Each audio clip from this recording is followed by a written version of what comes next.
And welcome everyone to this afternoon's session where we're going to be doing an orientation to the Online Faculty Certification Program training course. I'm going to spend a half an hour or so talking about the course and how it works and what's in it and so on, just in very general terms, so that you have some concept of how it's supposed to work. Then I'm going to take questions and solve problems, hopefully, for the rest of the time.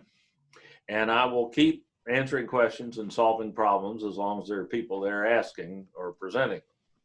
So we'll go as long as we need to today. If you have a particular issue that you want to address and so on, I know I'm pretty confident we'll be here at least 2 hours. So if you need to drop in and out or something like that, hopefully we'll still be here. I can't imagine it's never gone less than 2 hours. One of these has never gone less than that. Okay, so let's go ahead and get started. First off, I'm Dave Gibberson. I see some new faces here, people I don't recognize right off the bat. So I am a retired instructional design coordinator from Online Learning Pathways at the district. I was the senior instructional designer there when I retired about 3 years ago. Now I'm just a senior citizen living in northern Idaho with the ospreys, as you see up here, and enjoying life, staying out of trouble, more or less. And they just asked me to come back to help with this training. And I just love Zoom and Canvas, so it's great to have a chance to help out. And it's great to see all of you. I see some very familiar faces and some new ones. That's always nice to make new friends. Oh, hi, Anna. Hey! Hey, this is the only social life most of us have now, right? It's wonderful. Okay, I'll be sharing my screen much of the day. So let me go ahead and do that. Zoom's superpower, as it were. It allows you to see whatever's on my computer screen. And I'm going to go ahead and mute everyone, but you can unmute yourselves at any time to ask a question. If I can get through this initial orientation, that'll be good. And then I'll take questions as they come. You can put questions in the chat tool, or you can just hold them and ask them verbally. That's great too. I'll try to jump back and forth on that. But let's go ahead and talk about the Online Faculty Certification Program, what it is and how it works. Well, we are required to provide training to faculty who are new to teaching online or who haven't done it in a while. We're required by everybody in the Pantheon, from the Federal Department of Education down to district policy and regulation. And everybody, in order to teach fully online, must be certified to do so. And we are Online Learning Pathways is tasked with providing the training. Though there are other ways you can get the training. You can take a course at another institution whose training has been certified as equivalent to ours by the Dean of Online and Distributed Learning, Brian Weston. Or you can take an @1 certification course, which will certainly be accepted. But we have our own training course that we've developed over a number of years. We started with it in Blackboard. Now we've moved it to Canvas, though there's a lot more to the course than just how to learn Canvas or how to use Canvas. The bulk of the course probably focuses on online pedagogy and how online learning is different from face-to-face learning, how it's the same, and how to accomplish what you need to accomplish in an online setting. Fortunately, we have some wonderful tools to do that. One of those tools is, of course, the one we're using right now, Zoom. It's a terrific tool for fully online classes. While you can't necessarily require your students to attend Zoom meetings, Zoom lectures, you can certainly strongly encourage it and make it worth their while, like by presenting material that they have to have that way, and by awarding credit for various activities that they have to attend the Zoom meetings in order to get. While it's legitimately students in an online course expect that they will be able to do much of the work on their own time and their own schedule, doesn't mean they're free from having to do some synchronous activity. And if they can't make a particularly scheduled meeting, you can always record it for them and link that into link the recording into Canvas so that they can watch it at a time convenient to them. But the mainstay of online courses is still the learning management system, the big web server that allows you to post information for your students so that they can view it at any time, and it allows you to assess, to evaluate your students, testing, homework, class discussions, all of which can be done through the learning management system. And of course, the learning management system used by all of the California community colleges now is Canvas. So this training course that you're about to embark on, or that you're already working on, is hosted in Canvas. It is a fully online course. And it does include a good deal of material on how to use Canvas, but as I've said, it also includes a lot of information about online pedagogy and how to get the most out of the online environment instructionally. So the training course is going to emphasize both.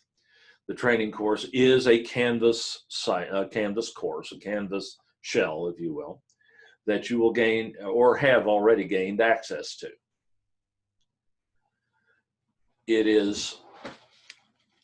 You'll find it on your dashboard once you're signed up. And if anybody needs information on how to sign up, let me know. I can show you where that is as well. And but you'll see the online faculty training course on your dashboard as a tile or a rectangle that looks like this. These are the 3 years of it that we've run so far. And of course, you are currently in the 2020-2021 cohort, or will be shortly, if you haven't already been signed up. This is as I say, a Canvas course in which you are enrolled with the role of student. You're going to be an online student in this course. And indeed, it's always been my feeling that no one should ever teach online without first taking an online course. Not only does it give you an idea of how an online course works, but it also gives you empathy for what your students are going through. So that's pretty essential, really. So indeed, the way to start learning to teach online is to be an online student. So that's a big part of the justification for taking this course.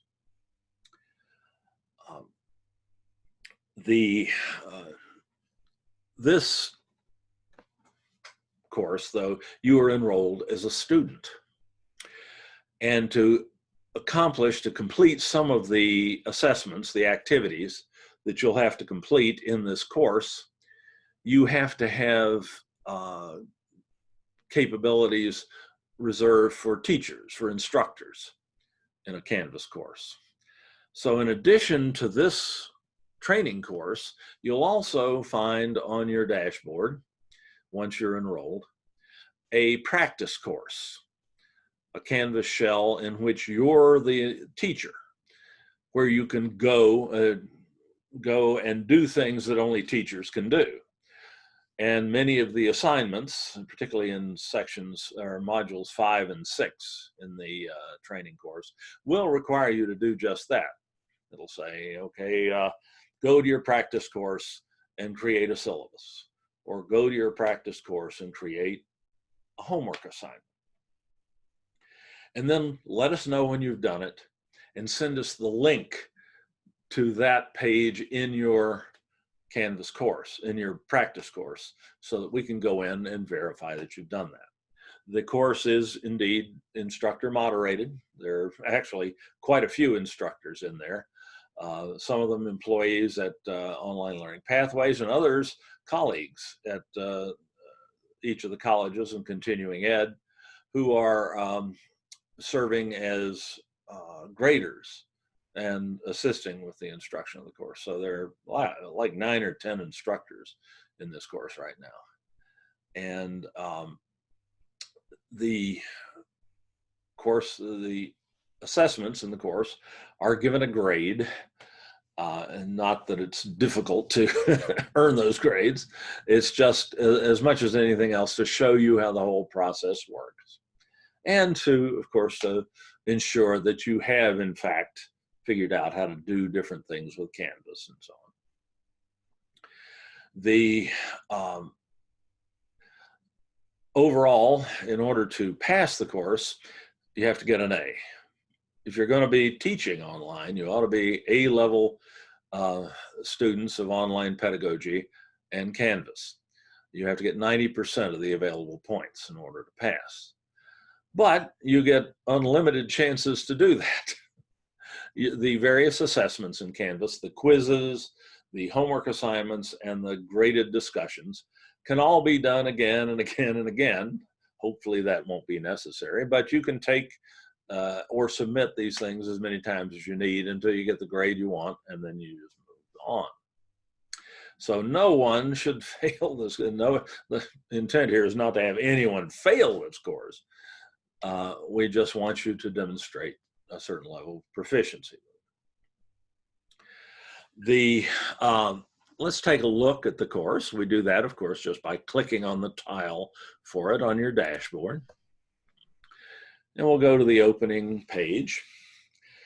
At the top of the page, you'll see some announcements that have been sent out recently in Canvas. You'll learn how to post announcements yourself and how they work and so on, of course, during the progress of the training course, if you haven't already.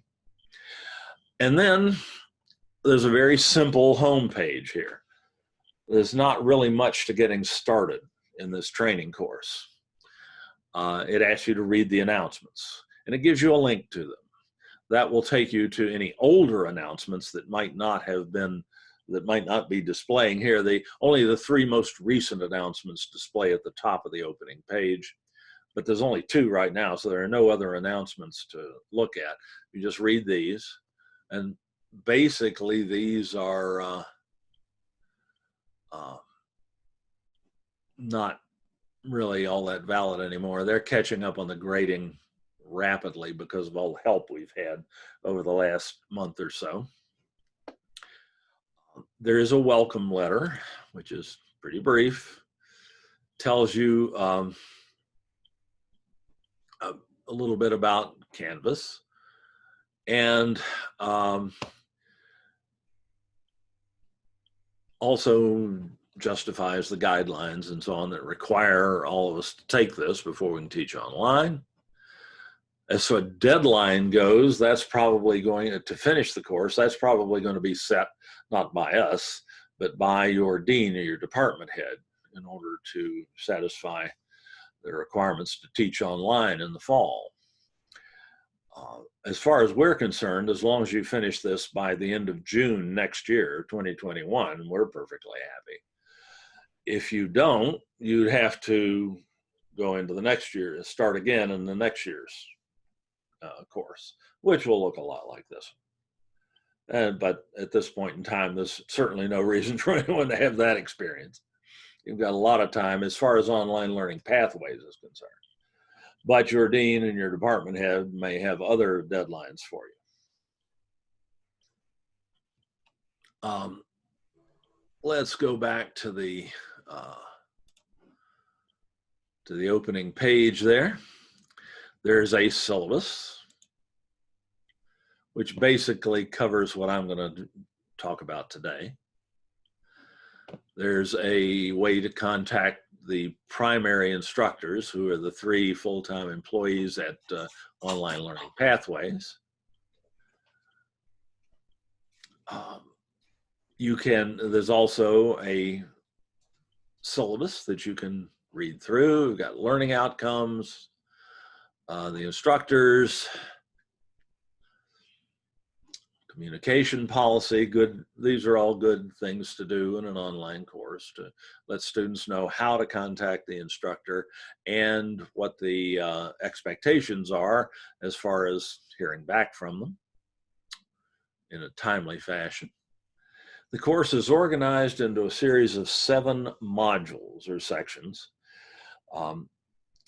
covering everything from an orientation of the training, sort of like what we're doing now, through a certification statement where we ask you for the last time, we ask you about some things that you should have learned in the course. It's not really a final exam, we're just looking to see that you have internalized some of the most critical components of the course, and that you have a plan in certain areas like ensuring accessibility and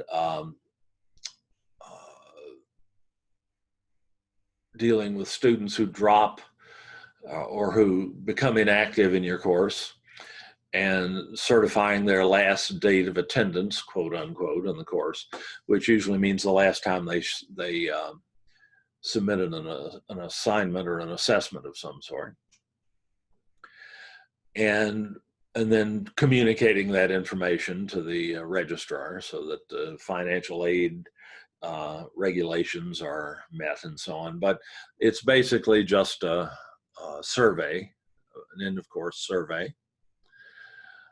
And in between, the first modules 2, 3, and 4 deal mainly with online pedagogy and course design, how an online course should be set up or can be set up. And modules 5 and 6 deal more with the nuts and bolts of Canvas. They're, quite frankly, not the most important part of the course. You'd figure that out sooner or later anyway, tinkering around with Canvas.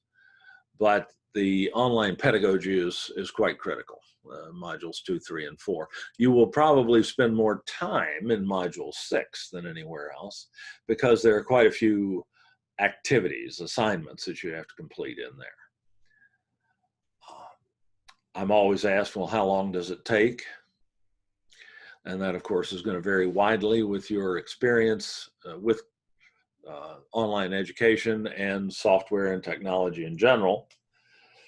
But the world's record is 8 hours of work spread over about 3 days. That occurred some years ago, and it was a long service online faculty member who was just basically trying to see how fast she could do it. She wanted the record. And she already knew most of what was in the course. Don't expect anyone to meet that standard. You get 20 hours of flex credit for the course, or you can if you sign up for the flex credit. You don't have to. That's between you and your flex coordinator. But the average is somewhere higher than that. It's probably somewhere between 30 and 40 hours. Some people have taken quite a bit longer than that. But there's no penalty for taking longer.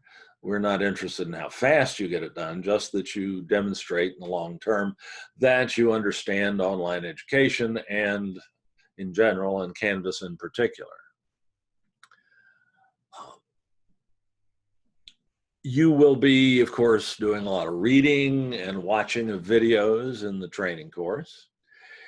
You'll also be participating in discussion forums, where class discussions, basically, with your colleagues who are taking the course along with you. You will also be taking quizzes in every module, which will be graded and which you have to complete in order to proceed. But you can take the quizzes as often as you need to until you get a perfect grade on them. You need to have a pretty good grade on everything to get 90% in the course overall. So leaving something behind you it's a very low grade is probably not going to work out in the long run, but you can take it as many times as you need to get the grade that you need. Same with the assignment. You'll also be completing a large number of activities, homework assignments, basically, which I described before, where you'll probably go either into Canvas, your account section in Canvas, or into your practice course, and you'll do something and then you'll let us know that you've finished it. Usually by pasting a URL, a web address for the page in your practice course where you've done that to show us, so we can go quickly there, see what you've done, and give you credit for it. But every activity is graded, every homework assignment is graded by a human being, one of our 8 or 10 graders. The quizzes, by and large, are graded automatically by Canvas because they're objective quizzes, multiple choice mainly, quizzes, which the system can grade for you or for the instructor. And that's an experience in itself. So you will, by the time you get through this course, you will have carried out almost all of the activities that a student would in one of your online classes, which again will not only give you the capability to teach online, but will also give you a lot of empathy for your online students. That's probably the single most important thing that you'll get out of this course. Your practice course will be named this way. It will be D-Shell, and then your first initial and your complete last name. So that's how you identify that on your dashboard in Canvas. And that's the course that you'll be using to do a lot of your homework assignments in. I don't think you use that until sometime in Module 4, though. So it'll be a while before you need that practice course, but it should be there on day 1. And if you don't see it, please email all of the instructors or me in the course, letting them know that, hey, I'm missing my practice course. I'm going to need it before long. And we'll take care of that. That doesn't happen very often, but the folks at Online Learning Pathways have been enrolling a lot of people in these courses lately, and every now and then something can slip. So let us know if you're missing anything. Indeed, there are over 300 people in this current cohort of the course already. And we ended up with 1,030 some people in the last cohort. So there are a lot of people in there with you. Okay. And here are the modules outlined, but I'm going to show you the actual modules rather than showing you a simulacrum of them. There's a instructions on signing up for Flex Credit. Last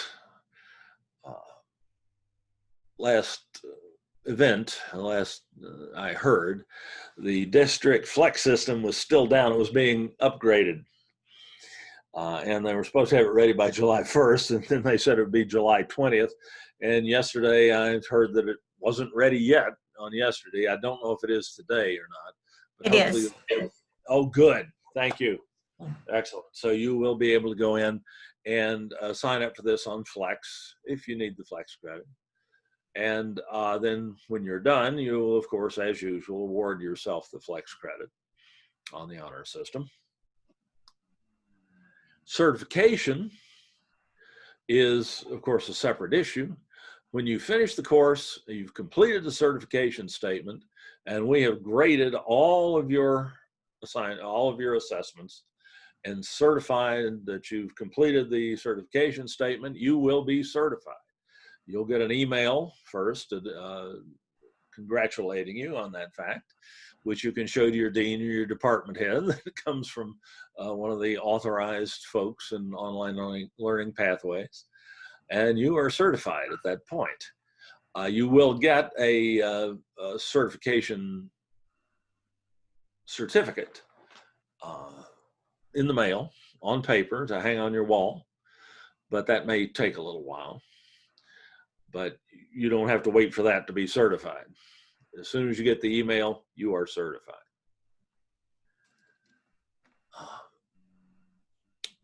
I mentioned that the course will be available through the end of the academic year, or through the end of the fiscal year, actually, through the end of June next year. But again, your department or your school may have other requirements that you do that earlier. And that's pretty much the syllabus. So let's go and take a quick look at the course modules themselves. That's the last link on the home page here. Just go to module 1. This is all the rest of this I've sort of gone through. If it were me at this point, I'd just go in and go to this last link here, which says begin module 1. Click on that, and boom, here's the training course. Looks like any other Canvas course. It's a series of modules. You'll learn how to create these and how to make all this work. Each module covers a different topic or section within the course. Module 1 is an orientation to the course. A lot of stuff to read. There's a discussion, graded discussion, where you'll go in and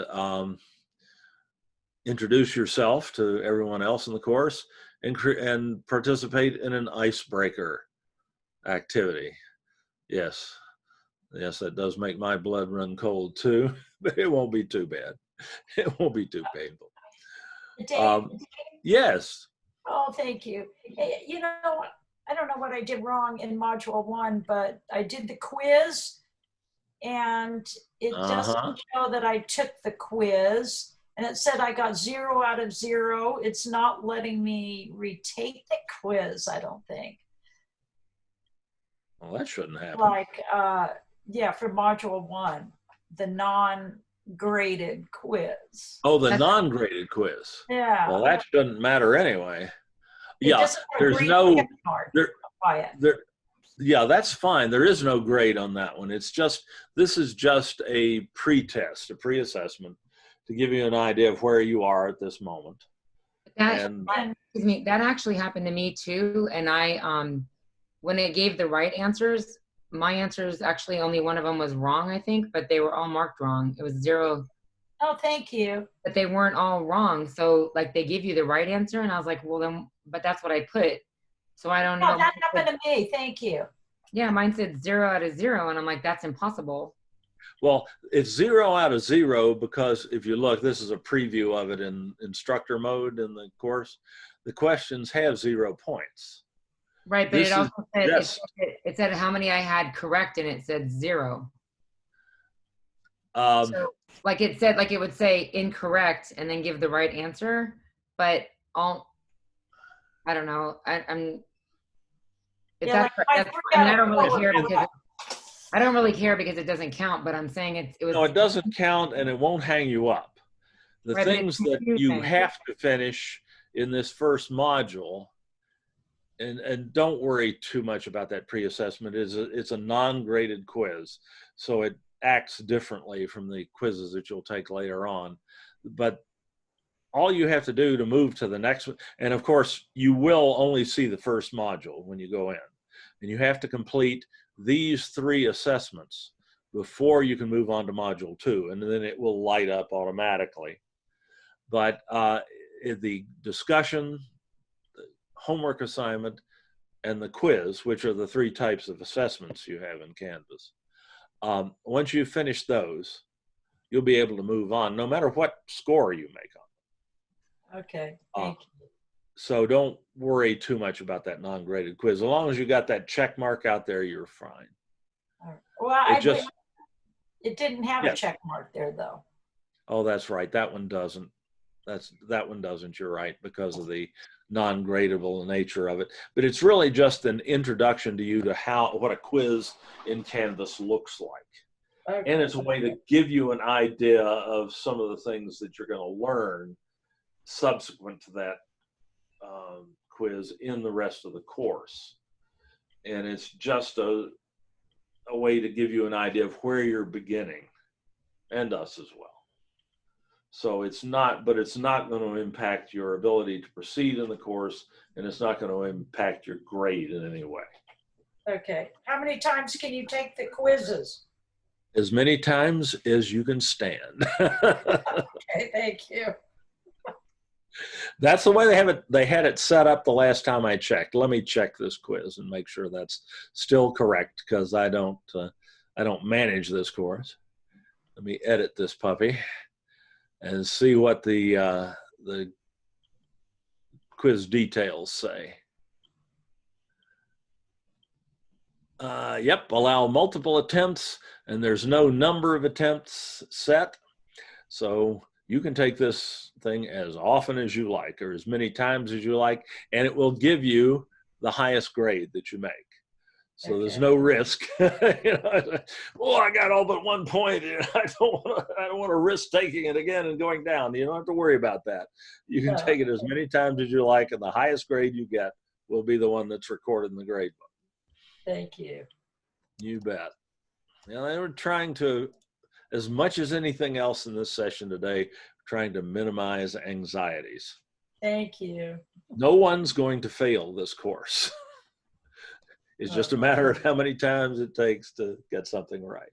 We don't care how many times it takes. We just care that you get it right in the end, and that you know what you need to know in order to teach fully online. So in each module, typically, you'll have at least one discussion. Well, I don't guess every module has a graded discussion, but you'll have at least one graded assignment and a quiz in each module. And each one has a certain number of points associated with it, and you'll be graded based upon what you submit. The quizzes are graded automatically. You'll get those grades right away. The assignments may take a little time. With the number of people we have going through this course, this course was never conceived to have hundreds and hundreds of people in it at one time. No one ever saw that coming. Typically, we'd have 20 or 30 faculty members a year working their way through this. New faculty had come on board who wanted to teach online.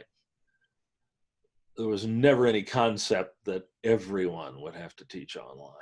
So we're scrambling to catch up.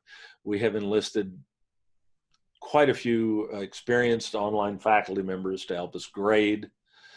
And they are doing a marvelous job of catching up from a crushing grading deficit that we had back in the spring, toward the end of the spring term. And they're doing a great job of that. And so the turnaround time on grading has gotten much better than it was. It's still not where we'd like it, because we'd have to have 100 graders to get we used to have a goal of having an assignment turned around in no more than 72 hours. And we haven't been meeting that goal ever since this craziness started, but we're getting a lot closer now than we have been. So, and you'll not only get grading, get it graded, but you will get feedback on every assignment that you submit. And we'll try to make that as constructive as possible and as positive as possible. So this is very much not a course on autopilot. It's one that involves a lot of instructor involvement and presence, and it was deliberately designed that way so as to model good practice in online education. In an online course, it's especially critical that you as the instructor be a very visible and active presence in the course. And we're trying to model that behavior for you. And it's becoming possible to do a better job of that as the backlog of grading gets dealt with a little more. Okay, so basically, as with any Canvas course, you just start at the top of the first module and work your way down. Just click on the first item, which is an course overview. And then at the bottom right-hand corner of the, let me move that over a little bit, at the bottom right-hand corner of the page, you'll see a next button. You just click that and you go to the next item in the module. And this is just talking about the stuff I've already mentioned today, about the practice course. And then you just keep going next, though you can always go back, hitting previous, you go next, and you go to the next item in the module. You can always go back to the modules by clicking on the modules link in the course menu over here on the left and pick back up wherever you need to and hop around and do whatever you need to do. So that's how you navigate the course. And you just work your way through each of the modules, top to bottom, usually more or less in order, because there will be things above. Obviously, these items in the module have been arranged in order so that some of the material that's in the earlier ones is required to understand what's going on in the later ones. So we encourage you to work through those in sequence. But you just work from top to bottom. There's never any doubt about what to do next or where to go next, because everything's in order.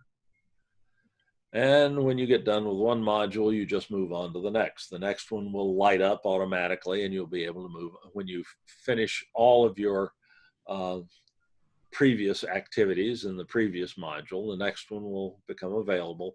You just keep working your way down until you get to the module 7, the last module, where all there is a review of distance education regulations that we all have to abide by, and then a certification survey that you will fill out. It's like a test, like a quiz, but it's not graded.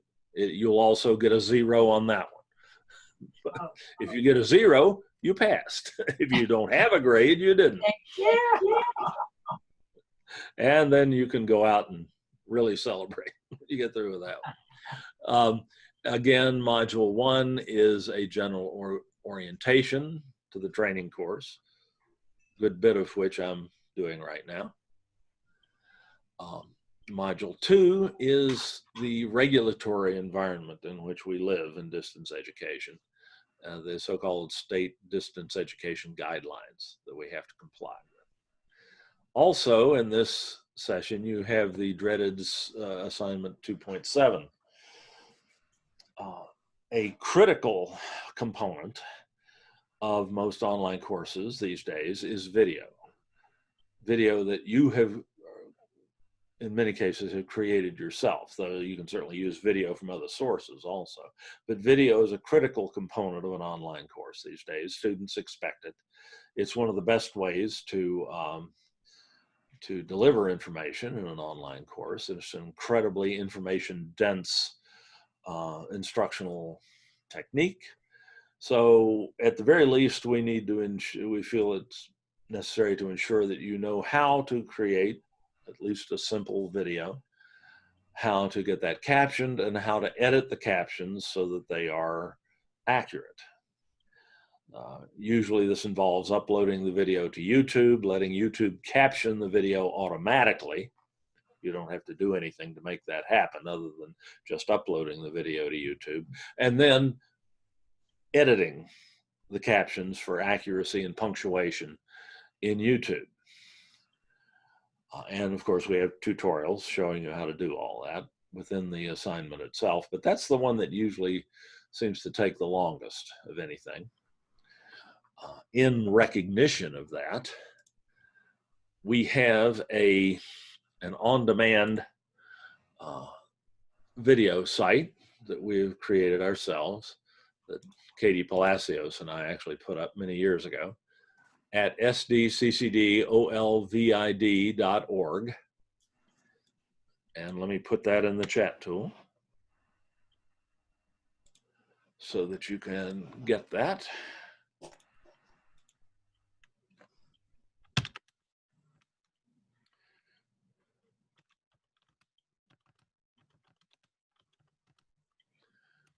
I just put that in the chat tool so you can see the URL. You can actually click on the URL in there and go to it later and bookmark it if you like.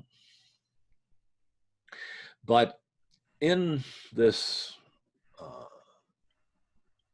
on this site, we have this little slideshow that comes up that showcases some of the most important tutorials. And, oh darn, that's right, that one's actually not in there yet. I need to put that in there, but I'm just gonna search for 2.7 assignment. I believe that'll find it. Nope.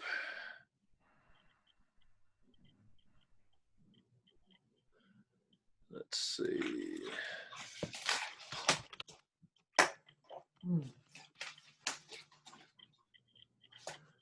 There we go. No. Well, has that gotten lost? There it is. And that will be in the slideshow before I finish today. Completing Assessment 2.7 in the Online Faculty Certification course. This is a series of tutorials, actually, that give you all the information you need to finish that assignment. How to record video on your smartphone, how to record a Zoom session if you prefer to do it that way, or how to make a screencast in Screencast-O-Matic. Any of those are acceptable ways of creating a video. By no means the only acceptable way, but they're ways, but they're probably the simplest for someone who's never created a video before. And then how to edit the, and in each case, you're shown how to get in each of these tutorials, it shows you how to get the video onto YouTube. And then this tutorial shows you how to edit the captions once the video is on YouTube. And then finally, this shows you how to submit that your results into the training course. And it tries to make no assumptions about prior experience or anything like that. I'm sure it's not entirely successful in that, but it's pretty successful. So that's always there. Let me put the specific link to that particular tutorial in the chat tool as well.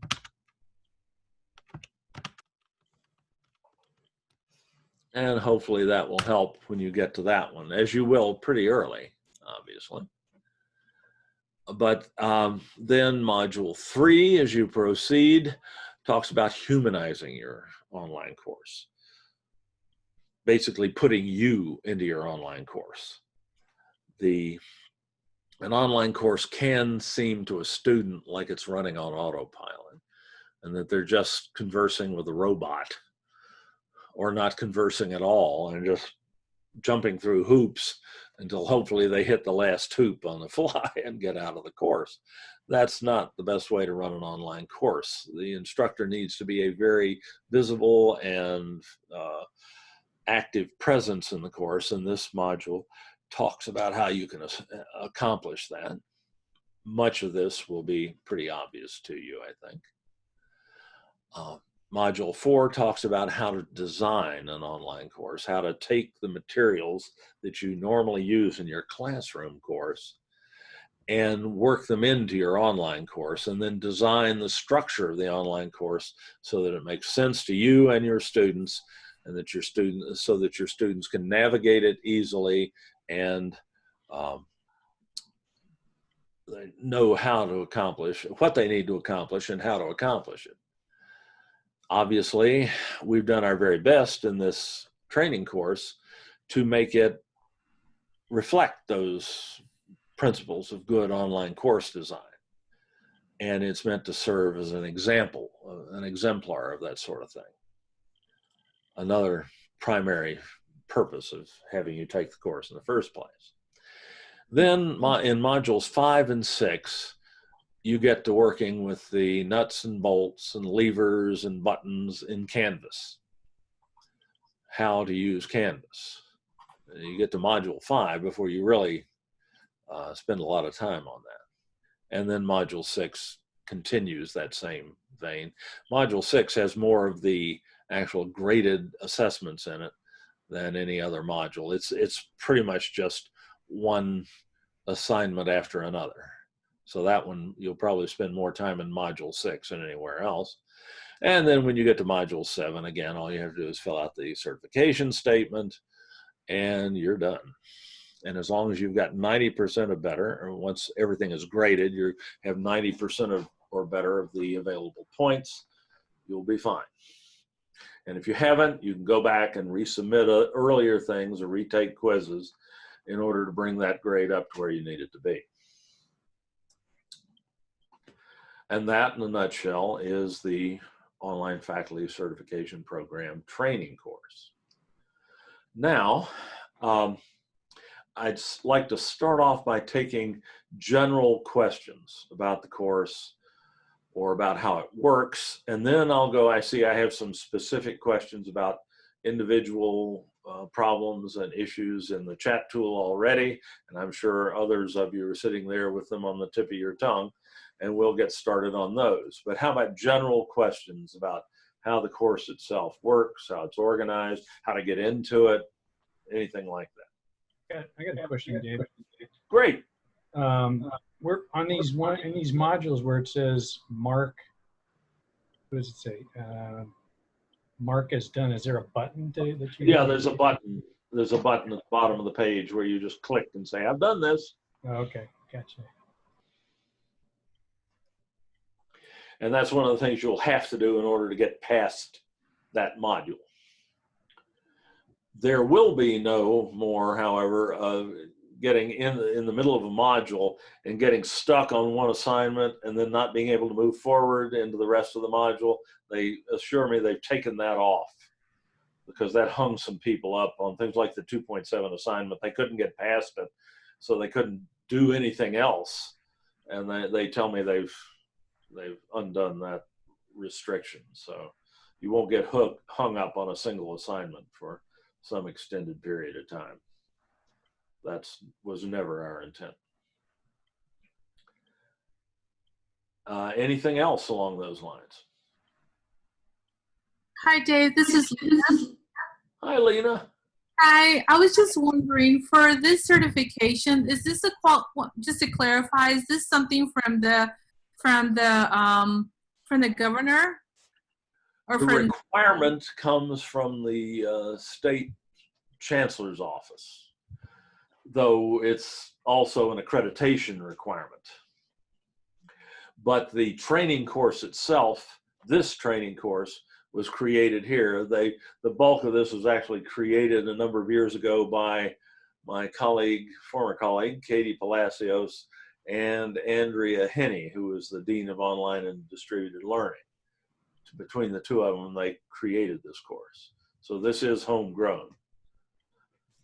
And my other question is, once we get certification, let's say the school opens up, we will be able to be certified to teach online if we choose to, or we could just go back to normal face-to-face teaching?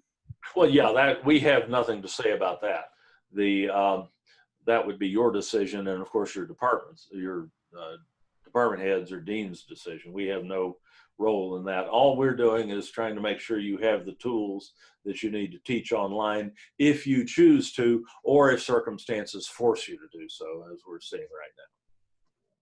But just becoming certified doesn't mean you'll be teaching online for the rest of your life. I hope, depending on what happens with these vaccines that are coming along and so on. Heaven knows, all of us will be glad to see that situation alleviate. But no, that just means you'll have the ticket if you need it. So hopefully, yes. Just to be in the online too.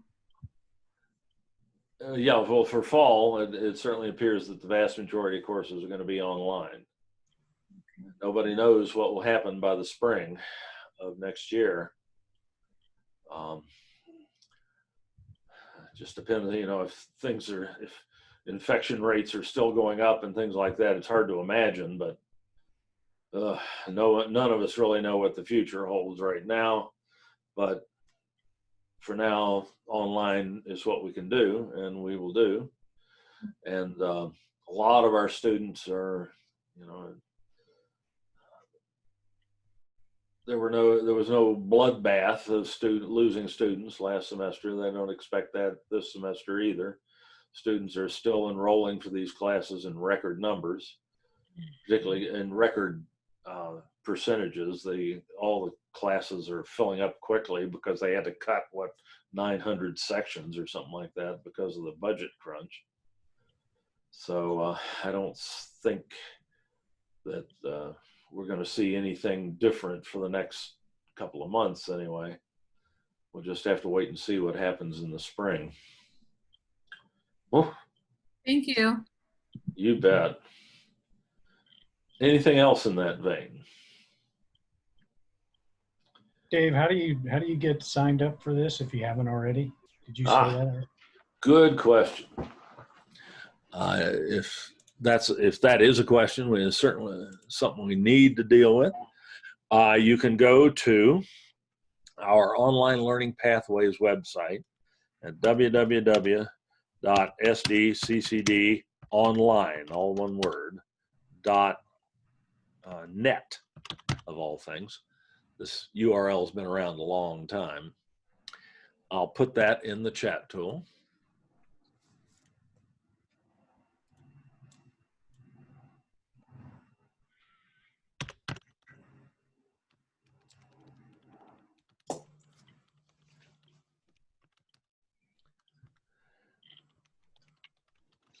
It's the Online Learning Pathways website.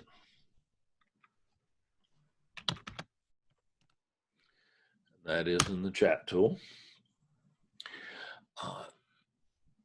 They've right on the homepage here of the website, they've gone to put instructor resources, and here's the online faculty training program sign up right here. If you click there, that takes you to the online faculty certification program page, and here it says to sign up, please click on this link right here. And there's a form that you fill out. It just takes a minute or two.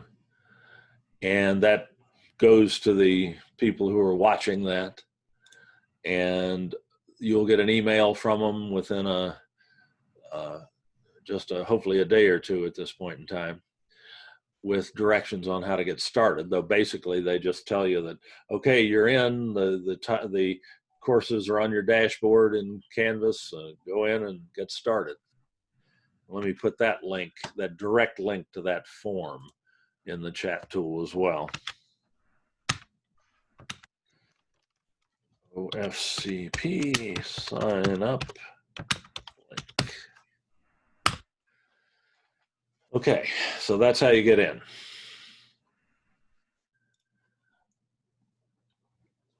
And online learning pathways is the website is linked to the district homepage and to each of the college and continuing education homepages as well. but it's probably easier just to type www.sdccdonline.net, hit enter to go in, because it can be hard to find. Okay, great questions. How about some more? And I'm going to go to the chat tool here. Uh-oh, somebody could not hear me. I hope. I think I'm transmitting. Is everyone hearing me okay? Yes. Thank you. That could be a speaker setting. That,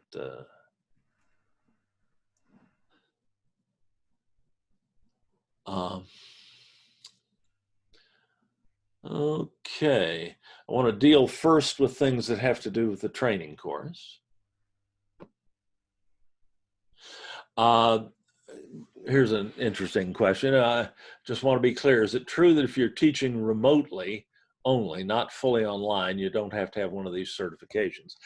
My understanding is that to teach fully online, you have to have this certification.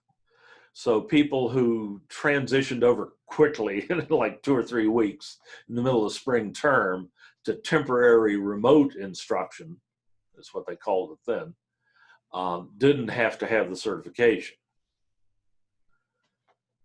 However, now, if your course is coded in PeopleSoft as fully online, you have to have this certification. Or if your dean tells you you have to have the certification, you have to have the certification.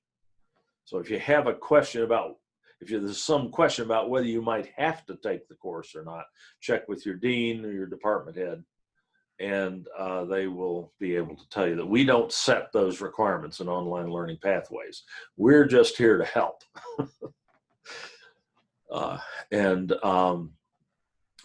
We don't set the requirements.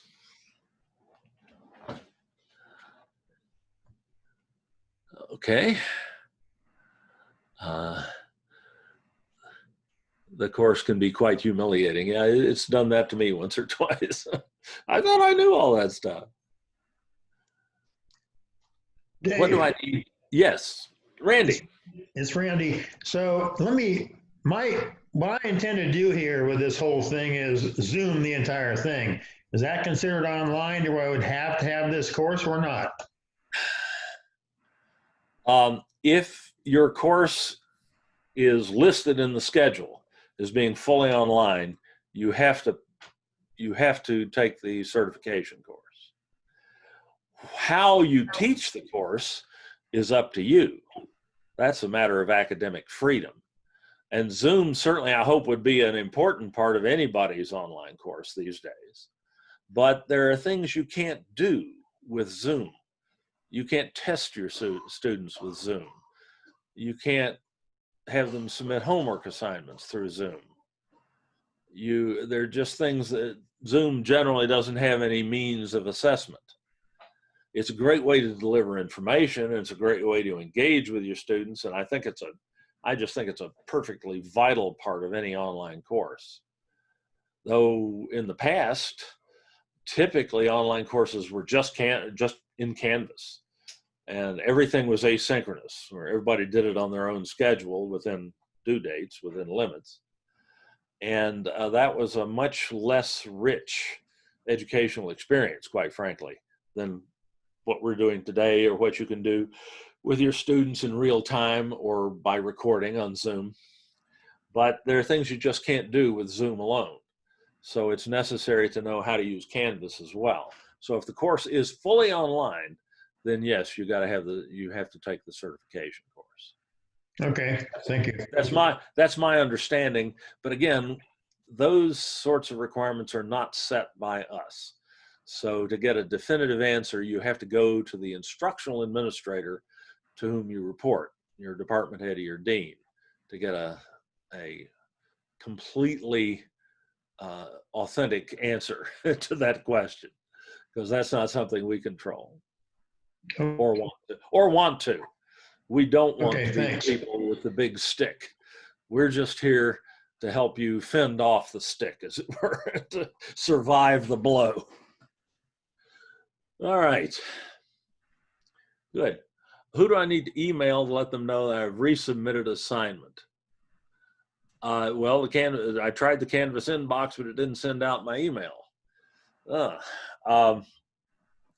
that shouldn't happen. The Canvas inbox tool is quite a reliable tool. And indeed, that's the best way to notify your instructors of anything, is to go to the Canvas inbox tool, which is in this gray bar on the left side here, the Canvas Global Access menu. And this is the best way to contact the instructors. You just find the course, to send a message, you go over here to the Compose a New Message button in the Canvas inbox tool.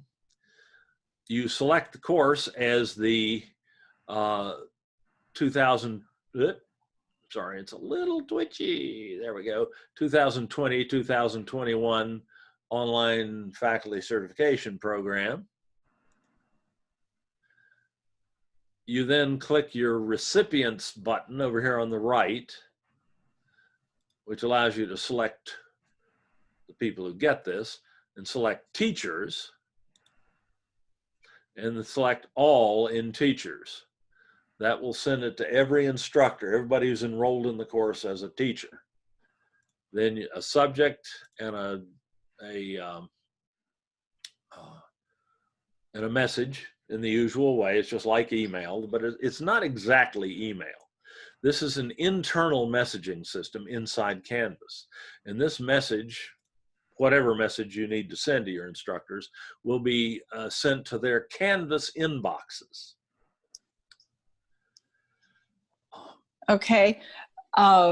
Dave, what I'm finding in mine, I just followed you exactly what you did for me. Right. And I clicked on the teachers. And I don't get the, right? Where's the all button? I don't have one. Okay, click on your teachers. Yeah. Because I don't have an all button. You don't have 2020-21 online faculty certification program teachers? No. Shoot. I have back, and then I have a whole list of other people like you do right there. But I don't have you don't have that. Not, no, I do not. Well, you can highlight them all.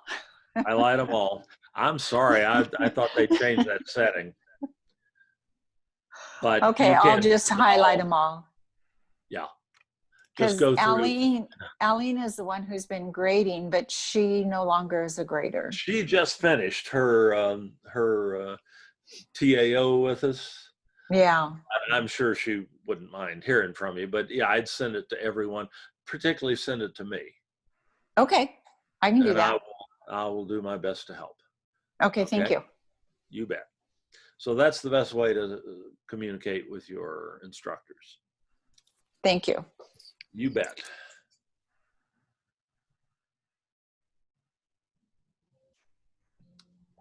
Okay, I have questions about assignment 6.3. Those are my questions, Dave. Hi, it's April. Yes. Well, I am in 6.3. I haven't started to do it because first I never had 4.8 graded, and that's the outline. And if there's something wrong with it, then I need to have that corrected. I understand. But I have other questions. That's one thing.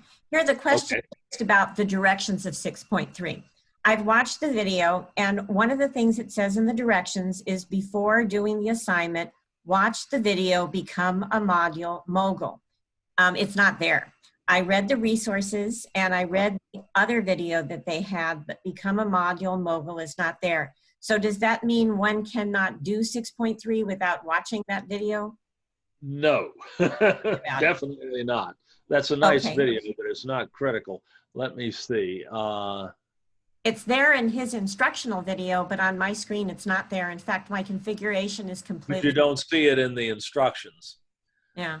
Oops. What's happened is that the course instructions have been updated, but the video hasn't. That's what I figured.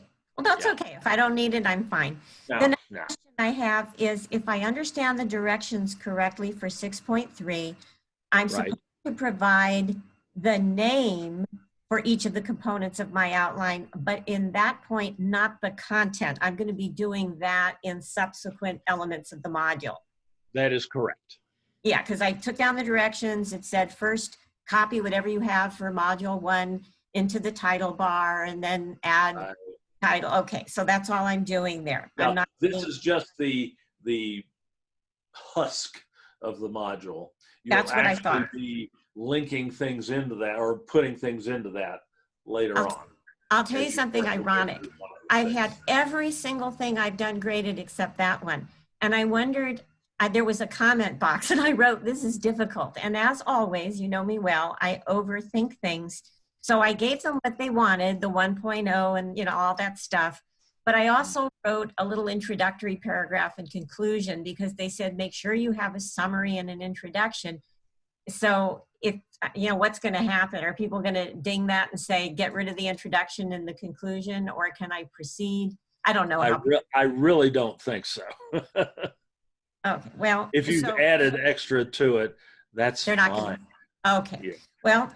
As long as you produced a reasonable outline of a module at that point, that's fine, because you're going to be the one who's going to create your modules, not us. I just hope they get. Make sure you do the minimum necessary. Yeah, I just sounds like hope. You've done far more. Right. Yeah, that's a long module, module 6. I just hope they eventually get to it because I've lost 5 days waiting. Yeah, don't. And I don't do sympathize.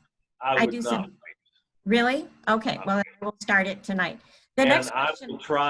I will try. If you will email me, I will try to get in there and grade that one for you. Oh, thank you.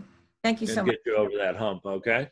All right. The next question really I have. Shouldn't take that long to grade it. I don't know what's happened there. It's a short one. Different faculty are doing different graders are doing different assignments, and the person doing that one may just be a little behind or something. So I totally empathize. As a teacher, I understand. I know where they're coming from.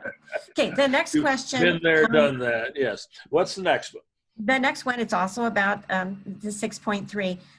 The vocabulary. I am terrible at computers. And so at one point, what I think of as the practice shell, the speaker in the video referred to as the development shell. So I'm assuming that's the same. The terms are interchangeable in this case. Yes. Okay.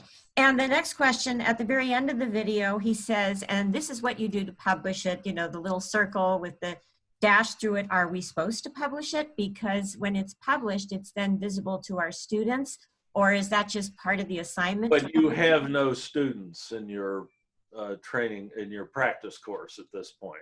So I should then publish it. No downside to publishing it, right? You should. I'm sorry, I didn't hear you. Someone coughed. Could you repeat that again? You bet. You should publish it. So I will follow the directions. You want to make sure you know how to publish it. Okay, gotcha. And then I can copy the URL and do what's to submit. And then paste the URL into the text box that you get and submit. Okay. Thank you so much. You're certainly welcome. And this is the kind of thing we want to deal with today. We don't want you hung up on a particular assignment because something is not clear. Can I tell something? Yes, go ahead. I just wanted to say something quickly to Tony. Your question about the mark is done. What you'll find is in the upper right-hand corner is a little green box where you mark, it'll turn green when you mark is done. And then at the bottom of the page, you'll see next. It's a real easy thing to see. Thank you. Let's see what Dave, can I ask, where do we paste our URLs to? In this, for instance, in this assignment, since we're in here, I have to, let's see, I'm in here as an instructor. So, and I don't have a student user in here who has gotten to the point in this course where it can be submitted. So I'm going to have to show you this in another course, this sort of thing, in another module. Okay. So let me go up to the first module here. Your first assignment No, that doesn't have anything to be submitted in it. Shucks. Let's see.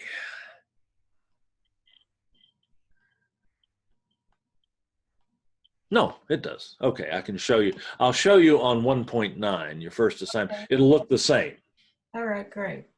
Okay, so first thing to show you that, I have to go to the student view, which is something you can do in the courses where you are the teacher. The student view is on the home page, and it's in this task menu over here on the right. And this shows you your course as your students see it. And that's a critical troubleshooting and design tool, because you want to make sure that the students are seeing what you think they are, because you can see things they can't. And unless you publish things properly or set things up properly, the students may not be seeing what you think they are. So it's critical to check that. But if I go to the modules here, I can get to that 1.9 assignment as this student, whereas I can't go past module 1. I probably need to go in here someday and just have this student work its way through the course so I can demonstrate this better. But here's your first assignment. If you click on the assignment, this will be the same with one of the module 6 assignments. You'll get a submit assignment button in the upper right-hand corner.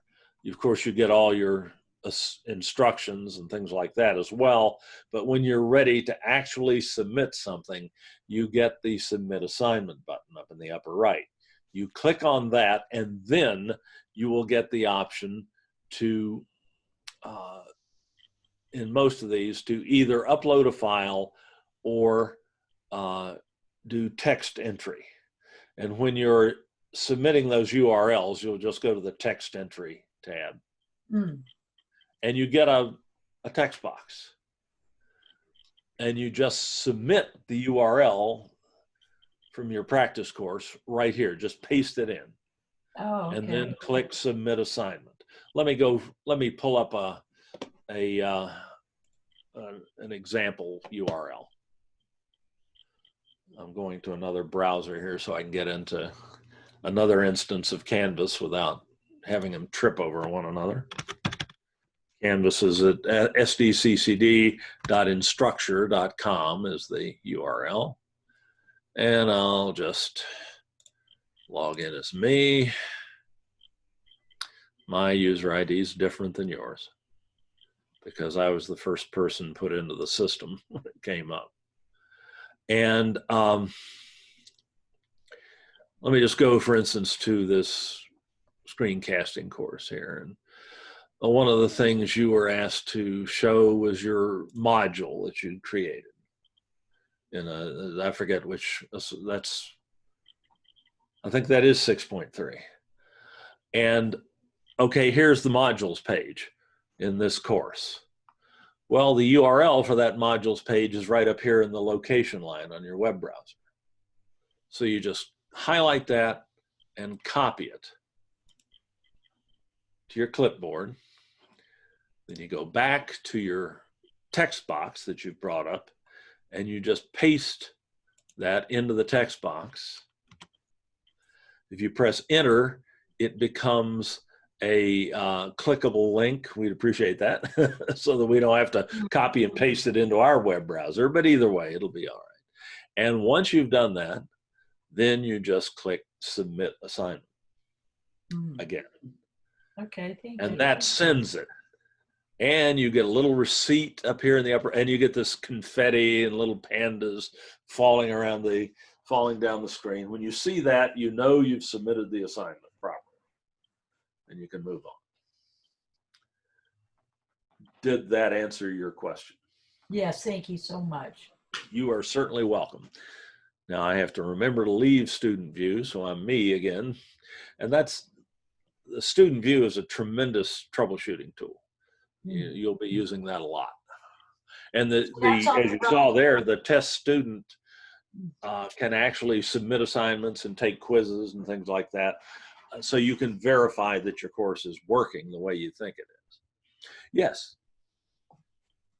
So student views on the right, those three. Yeah, under home, go to the home link in the course Oh, menu. yes. Student That's view right. will be over here on the right. You can Great. also get to it from the settings page as well. It's there. Oh, okay. So you go to settings, you've got student view there as well. So the top or the bottom of the course menu will give you an opportunity to go into student view. And that's a real student. That student will be in your grade book and everything. It's like a real student account. So you can use it like that to test how your course is working. I would never put a quiz or a homework assignment up without taking it or fulfilling it as the test student to be sure it's working the way I think it is. Because I mean, I'm one of the system administrators of this thing, and I've made mistakes. I've thought I've done something and not. I had students call me or email me and say, hey, you know, I can't get to that assignment. What's wrong? And I go back in and look, and oops, you know, you can't. So no one's infallible in that regard. Okay, let me see here.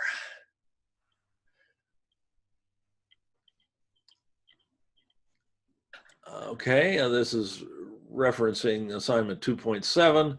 When I went to upload my video to YouTube, the web page looked different than what I've been teaching, what you've been seeing me demonstrate, and that made it difficult. Can it show us how to upload a video with the new YouTube format? Well, let's go to YouTube and take a look. Maybe something's changed I'm not aware of. Well, I did upload something just the other day. We go to YouTube, in and out a lot. Here's YouTube. This is the opening page. If you're logged into your YouTube account, you'll see a little circle in the upper right-hand corner here, which will either have your first initial, or your Google profile picture there.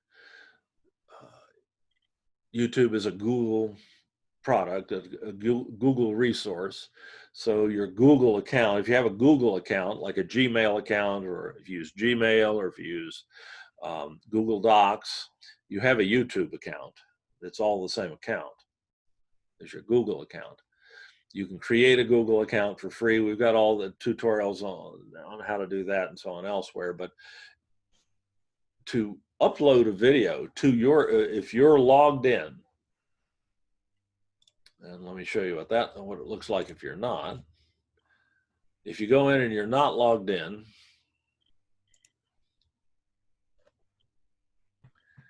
you see a big sign in button up here in the upper right hand corner. You click sign in, and it won't let, here, let me use another account. So it'll take you to where you sign in. Your Google sign in, your YouTube sign in will be an email address that you've used with your account. It might be your district account. It might be a Gmail account. It just depends on what email address you used when you first signed up for a Google account. And then you enter your password that you created when you created your Google account. And next. And then a little circle you'll go back to the YouTube homepage, and a little circle will appear in the upper right here, which may just, if you haven't uploaded a profile picture to your Google account, it'll just be your first initial. If not, you will see the profile picture. You just click on that picture. Well, actually at this point, as long as you see that circle there and you don't see the sign in button, to upload a video to YouTube, you just go, well, you can do this from several different pages, which may be part of the confusion. You can upload right from here by clicking on the create button, which looks like a little camera. And then you have an option to upload video. But you can also do that from your YouTube Studio, which is your account management screens in YouTube. If you click on YouTube Studio, you go to a different screen, which you go to your so-called channel dashboard, which gives you information about your account. And you have a different looking create button, but it works the same way. If you click on it, you have the option to upload video.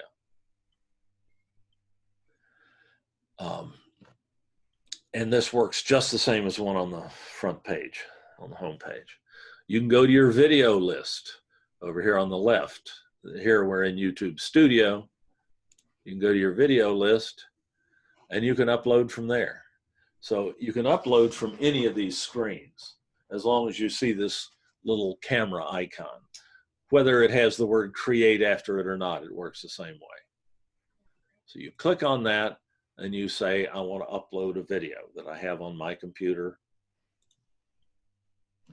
The interface is different if you're working on your phone than if you're on your computer. You come to this upload videos square, and YouTube's going to work you, going to lead you through this by the hand now. You go to select files to find the file on your computer, and a file explorer or a finder box pops up depending on whether you're on a PC or a Mac, and you presumably you know where you stored that video on your computer, maybe in your videos folder. And let me find something that I haven't uploaded before because it gets ticky with me if I oh,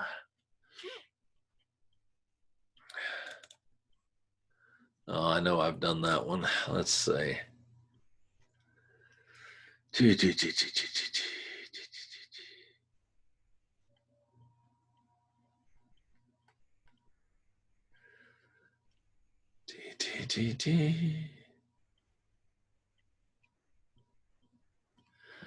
Let me try this one.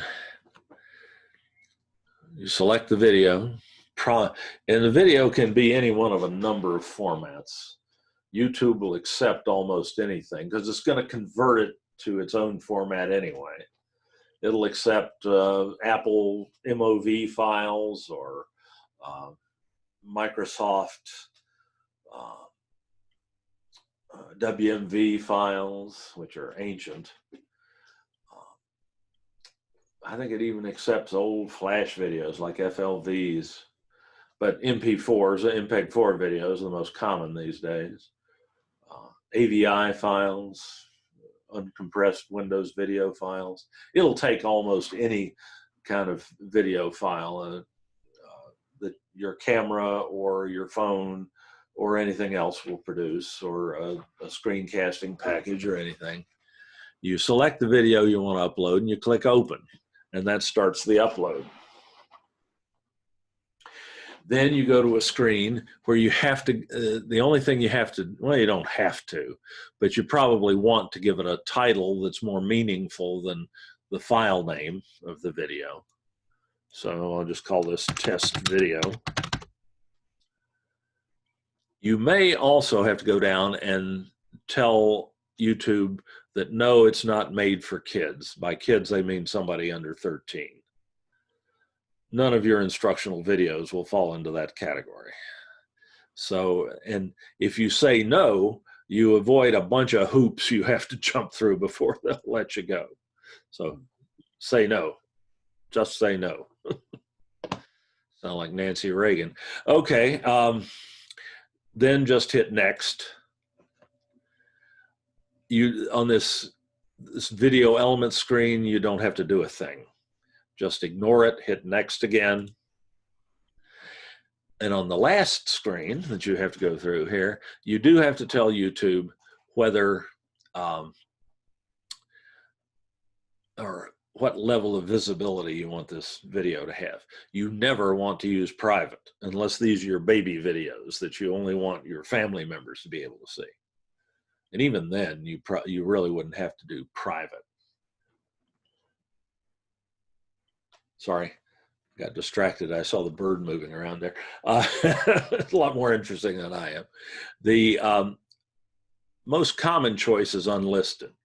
This is effectively private. Only people to whom you give the link to this video, this link here, will be able to view it.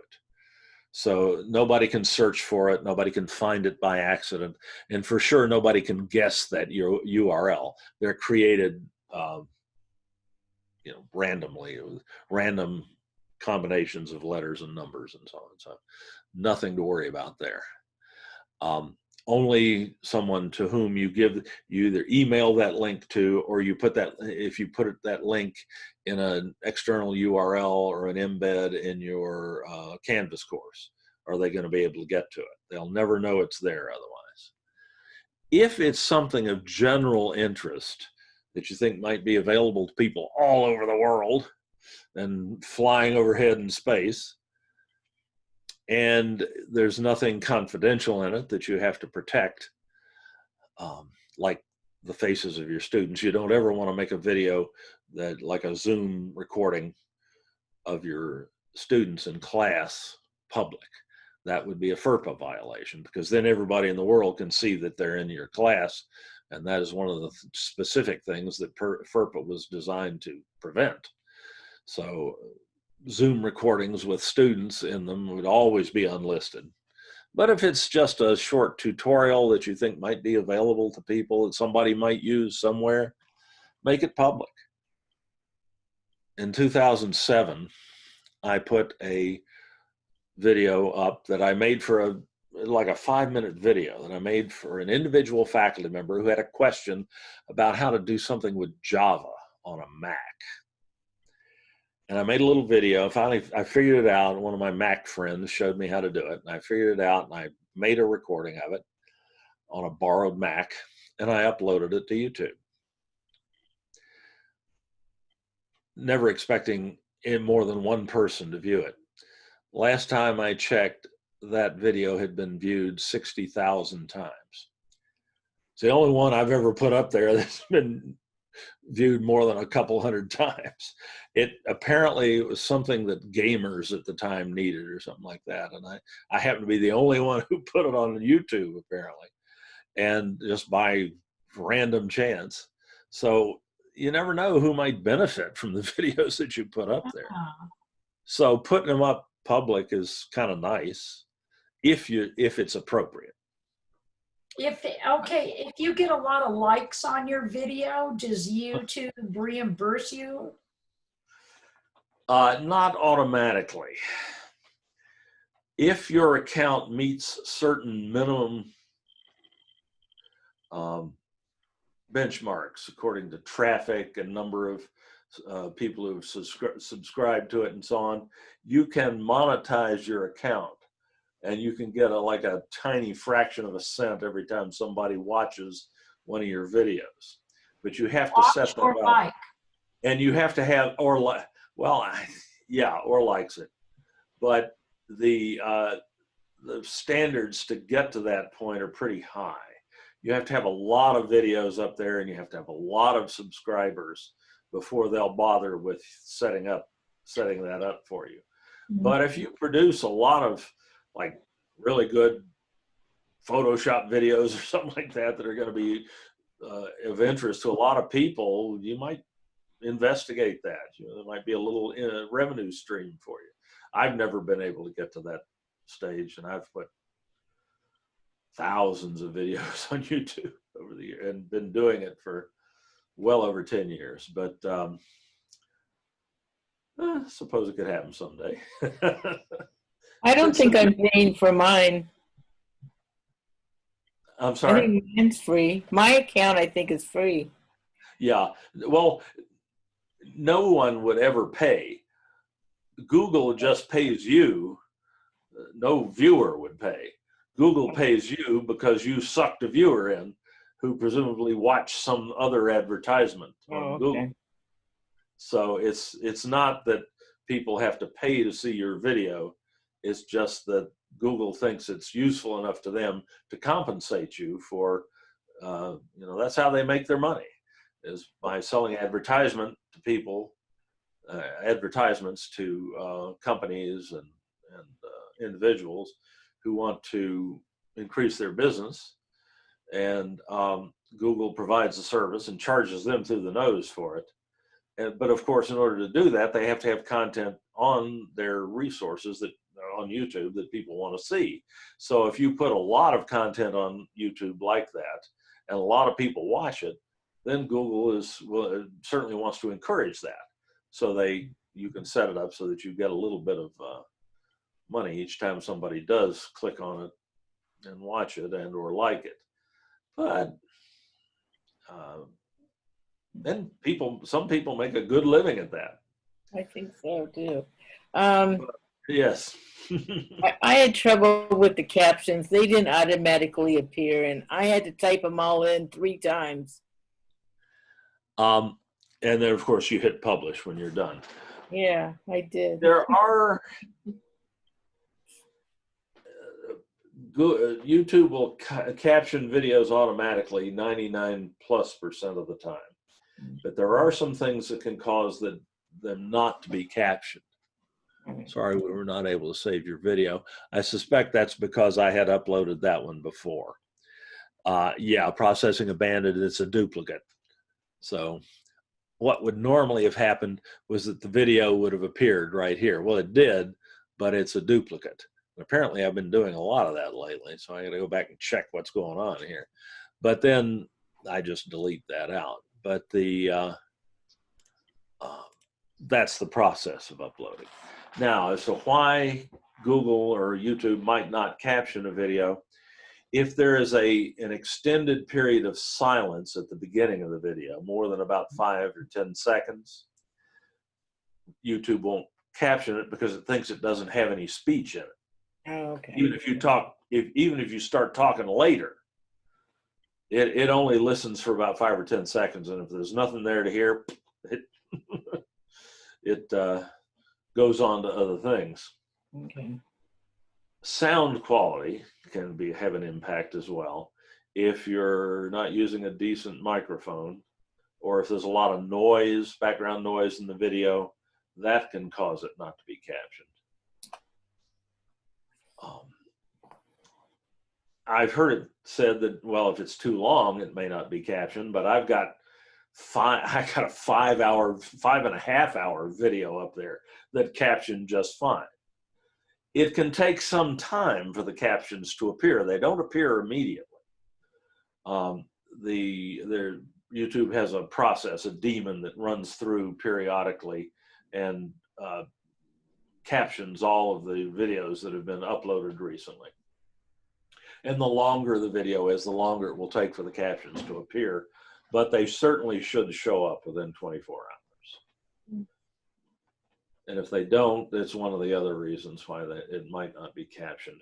My suggestion to you in that event is what I have done once or twice when that has happened to me, is I have taken the video that uploaded to YouTube. It was there and playable, it just didn't have captions. I started a Zoom meeting. I shared the computer sound in Zoom. I shared my screen with computer sound. I played the video during the Zoom meeting, and then I didn't have anybody else in the meeting with me. I just started a meeting, and then I went and I played that video as part of the meeting. And I started my Zoom recording, and then immediately started the video playing on the screen. And when it was done, I just stopped the recording and I stopped the meeting. And and when I started the recording, I told it to record to the Zoom cloud. And the Zoom cloud also does captioning, and sometimes it will caption something that YouTube will not. And then I just used that video. I linked that video from the Zoom cloud into whatever I needed it for. So sometimes the Zoom cloud will caption when YouTube doesn't. Yeah, I had it captioned before I even uploaded it onto YouTube. Yeah, but the captions don't survive the. No, none of it survived. None of the editing survived on YouTube. It all went back to whatever it was. There are things you can do, but it's a more complicated process to get those captions up there. Because one of the files that you did you have the original video on the Zoom cloud? Yeah. Yeah. You know, when you download your video from the Zoom cloud, you get like 3 or 4 files. 3, I think. Yeah. In addition, in the video file is an MPEG-4, and that you can upload to YouTube. But one of those other files has your captions in it. Yeah. But they're in a format that are incompatible with YouTube. Yeah, I think so. But they can be converted. There's a converter that you can use. You can convert those captions into what's called an SRT file, a YouTube compatible caption file. And then there's a process you can go through to upload those captions into your YouTube video without having to redo them. I don't have, that would be well, that's a little above not appropriate today, but I can show you how to do that if that comes up again. I mean, because I've had to do that too. Okay, it was just like crazy town. I mean, you know, what can I say? Yeah, sometimes the captioning just doesn't work in YouTube. Yeah, and, well, it was probably, you know. It's rare, but it does happen. And we've seen it happen with the number of people we've had submitting that assignment. It's happened a few times. And it can happen.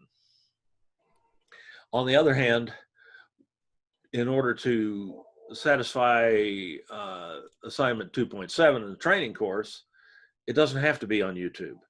It just needs to be captioned, and the captions have to have been edited, all of which you can do in the Zoom cloud. So you can just paste the Zoom playback URL right into your 2.7 assignment and be done. We talk about YouTube in that assignment because that's the thing that people commonly have access to that will do this. But you don't have to put it on YouTube. I've had people with philosophical objections to anything. I thought the assignment was posted on YouTube. No, you can just leave it on Zoom and paste the Zoom URL in. Because I had to do it like 3 or 4 times to the same video. I had to put captions.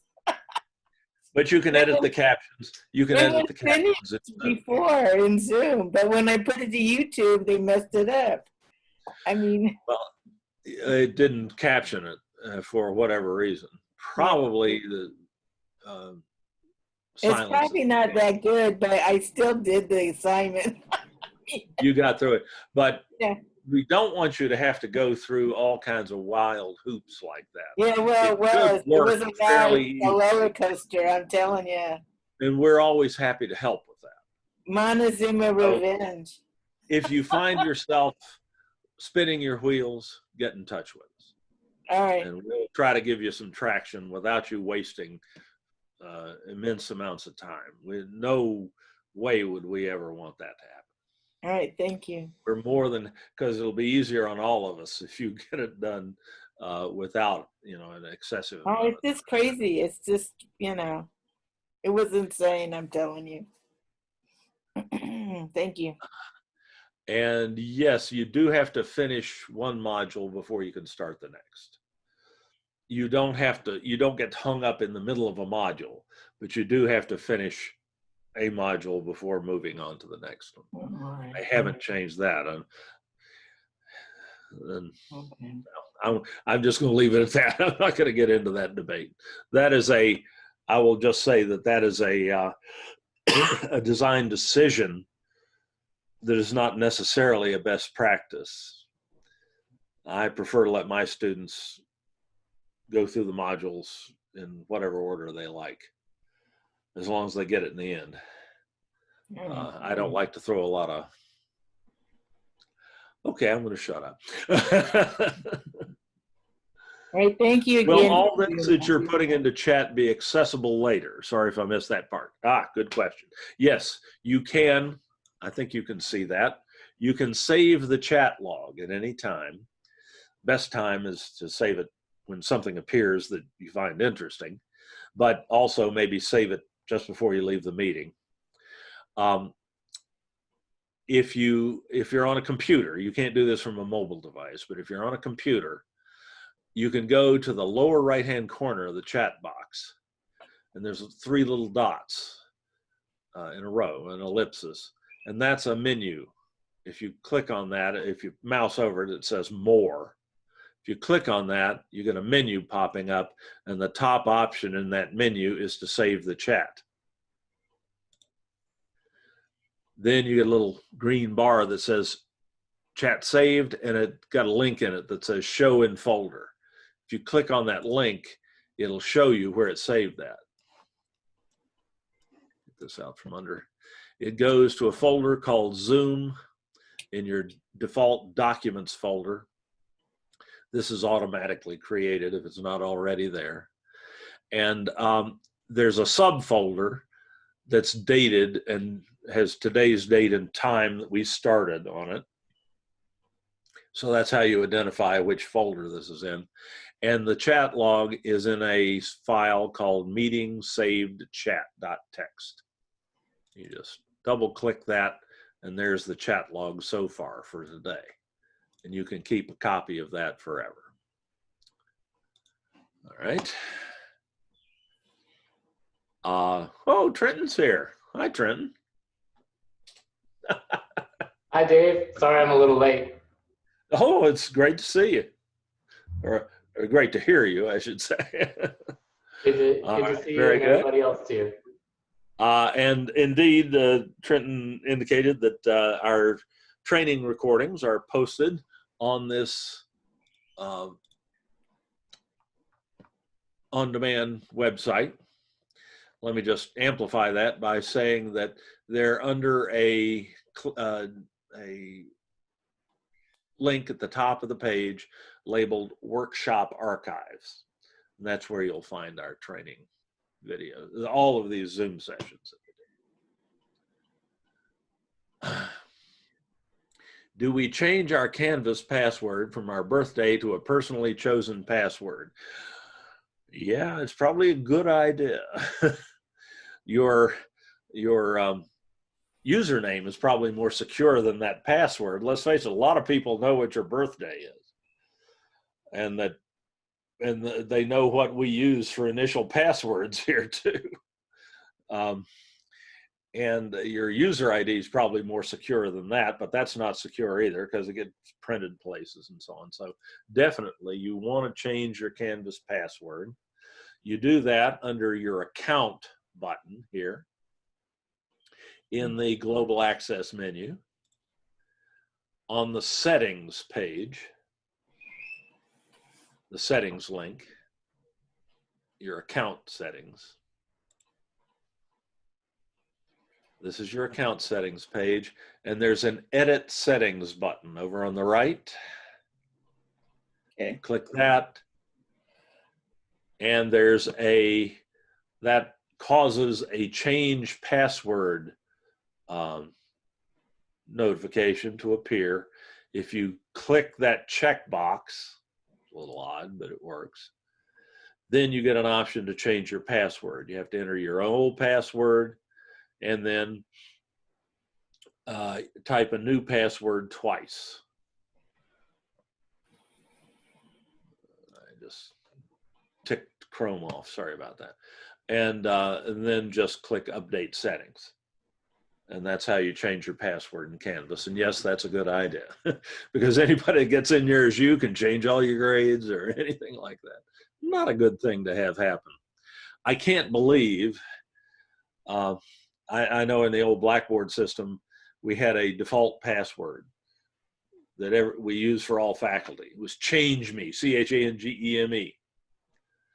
And I know of no instance in the years that we had Blackboard that a student figured that out and went in and changed everybody's grades. And it makes me worry a little bit about our students, that they're not more enterprising.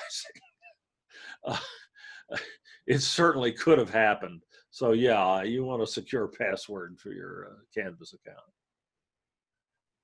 What if we don't have a Google account? Good question. You can make a Google account at accounts.google.com. Just go into a web browser, any web browser, doesn't have to be Chrome, and type accounts, plural, .google.com. And press enter. And I already have a Google account, so it knows who, and I'm logged into it, so it knows who I am. I can't show you, but let's see, can I force it to show me that screen? I don't think so. You'll see a different looking screen anyway, the basic sign up screen where it asks for your name and your password and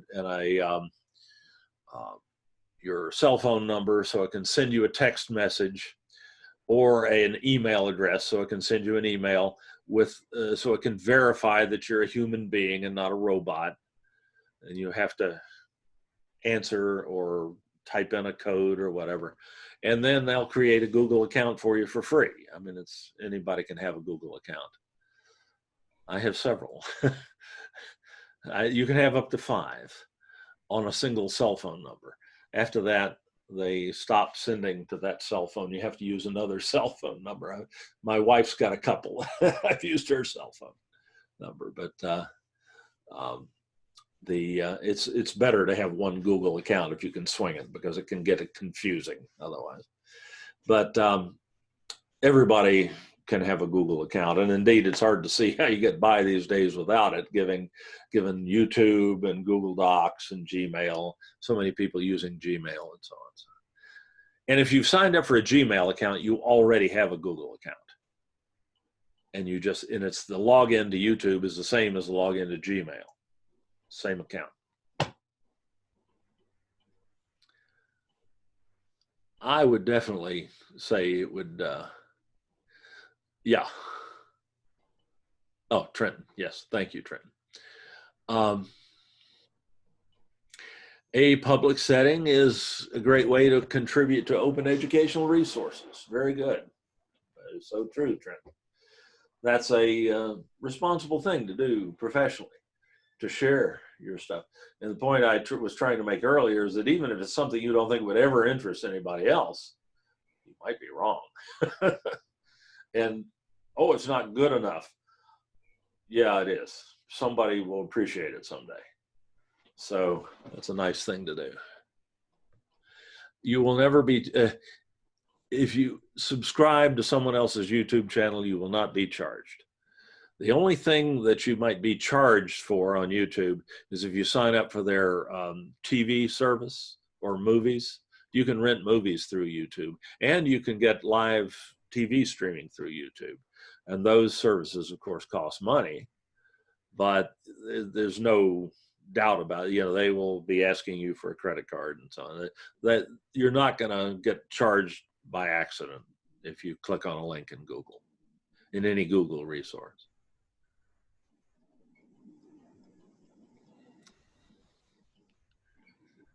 Can I show you about the captioning process? Well, in YouTube, there is no captioning process. I showed you how to upload a video, and that's all you have to do to get it captioned. All right. So it happens automatically. Editing the captions is another matter. And that, let's see, is a little more complicated, but not much. Let me just pick a video at random here. And when you bring up the video screen, bring up the video on YouTube, and you can only edit your own captions. You can't edit someone else's. It has to be your video that you've uploaded. That's Was hard that to it? say. Okay. I'm know sure they're they will. If like a dean needs to know if you finish the course or something like that, I'm Yeah. sure they'll accommodate that. But in terms of actually getting your certificate, I honestly don't know, because there are 1,040 people or so in that course right now. Whoop. I finished. I wonder who that was talking. It was me. Sorry about that. The video starts playing automatically. Okay. Once you get to the video page and stop it from playing automatically, if it's your video, down underneath it, you'll have an edit video button. You just click on that. And you can, in fact, do a little bit of editing of the video itself on YouTube. There is an editor of sorts, but that's not usually what you're going for here. You're going to edit the captions. And to do that, from the video details page, on the left is a series of links. And at the bottom of that series of links is the word subtitles. Subtitles and captions are more or less the same thing. There are technical distinctions between the two, but we don't care about those in the context of assignment 2.7 in the training course. We click on subtitles, and this is what you should see on your video. That's good. This video has not had the captions edited. So you see 2 lines here. It's a little confusing. This second line is something that would allow you to upload captions that you had in a file on your local computer. Ardith, for instance, this is where if you converted that caption file from Zoom and to an SRT file, you could add those captions to your YouTube video. Yeah, I think I tried to, but I didn't know how to convert it. Yeah, that's the step that would probably stop you. It's not difficult, but you have to know where to look. And if that comes up again, let me know, and I'll show you how I've done that. All right. But anyway, this line, the second line you ignore. It's the top line, which is your English automatic captions. Presumably the video's in English. This is the line you work with, and there's a menu button at the end of that line here that you click on, and there's an option to edit your captions. It still says edit on Classic Studio. YouTube is transitioning YouTube Studio from a classic mode to a new version, and they've been doing it like forever. So it confuses the hell out of people. But you just want the word edit is what you're worried about here. Right.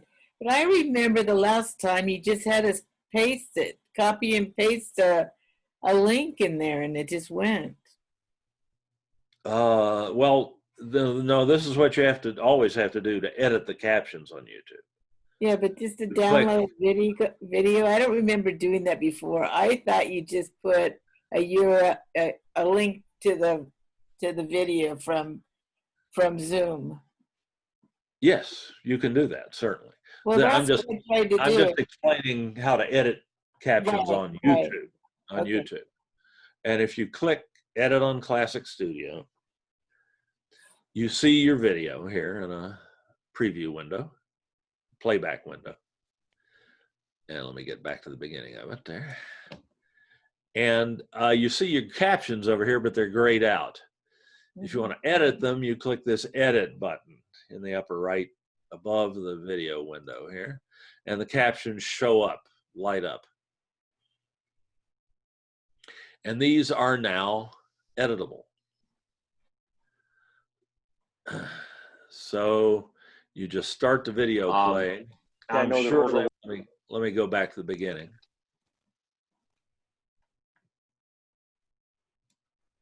And start playing, and I watch these and I listen.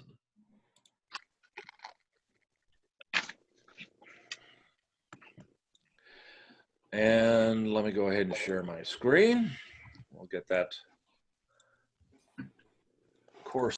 Okay, well, I started a sentence with a conjunction, but I suppose any English teachers present? Bad Dave. And let me go ahead and share my screen, period. That's the end of a sentence. YouTube's not so good at punctuation. Then the rest of this was fine. I'll get that course up, and let's have So now we go to the next caption. We play again. Your questions. Yeah, I have a question. I have a few. Okay. Let's have your questions, period. It's damn near perfect most of the time. I have a question. A few discussions that were not. Now I have a question. So I can make changes. It's relatively rare you have to correct a word. The captioning recognition in YouTube, the speech recognition is amazing. I don't know how they do it.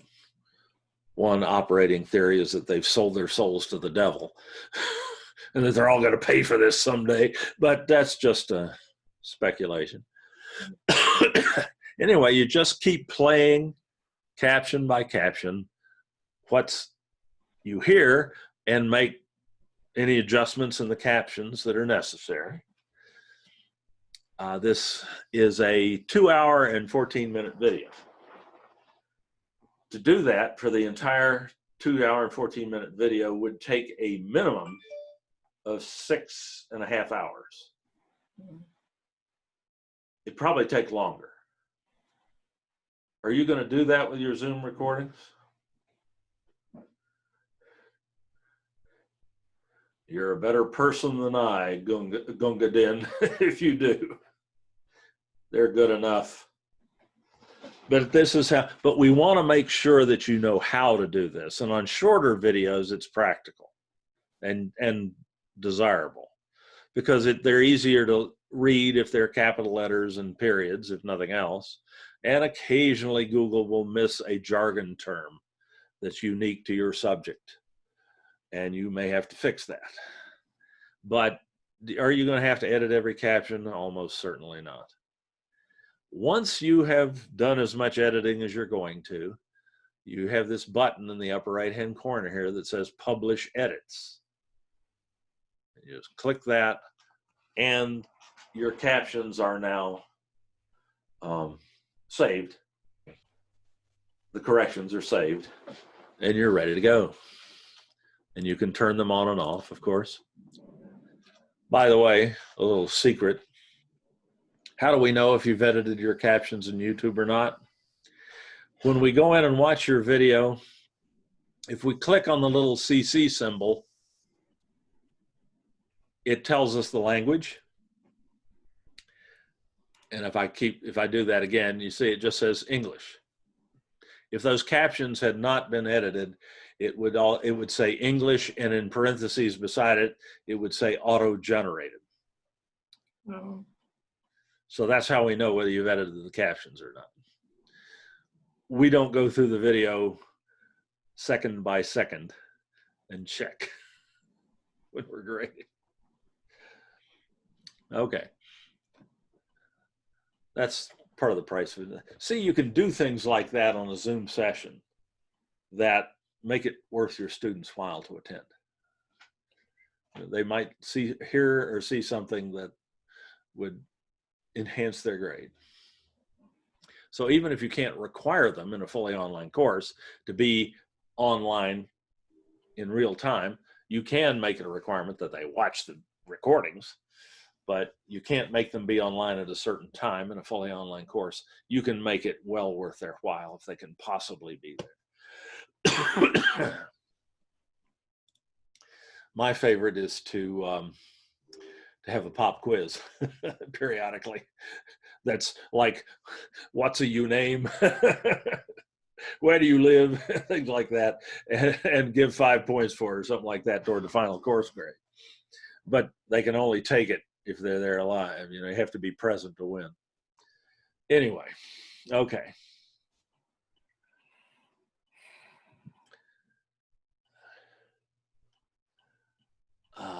D, and that's the bottom of the chat tool. How about some more questions?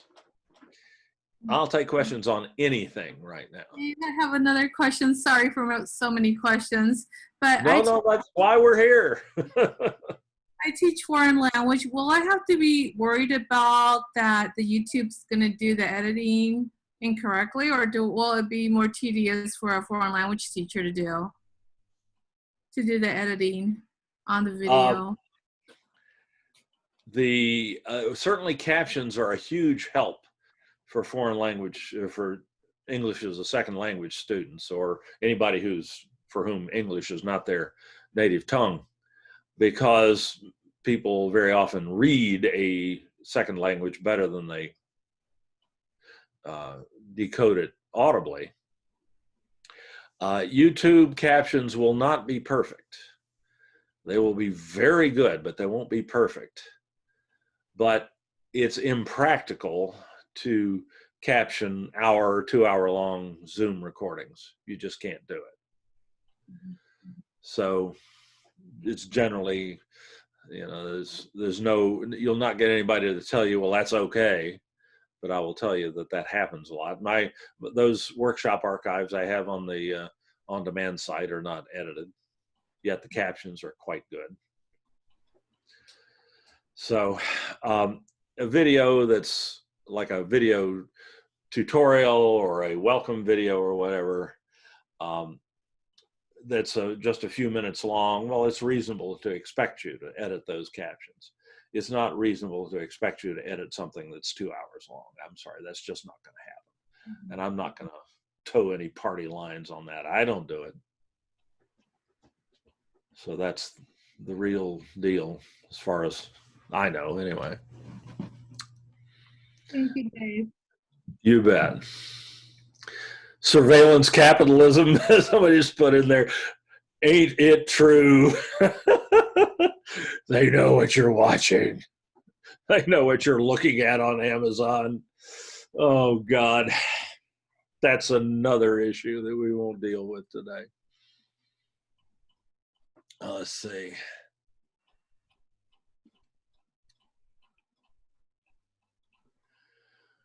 Oh, boy. Okay. A good question about accessibility here.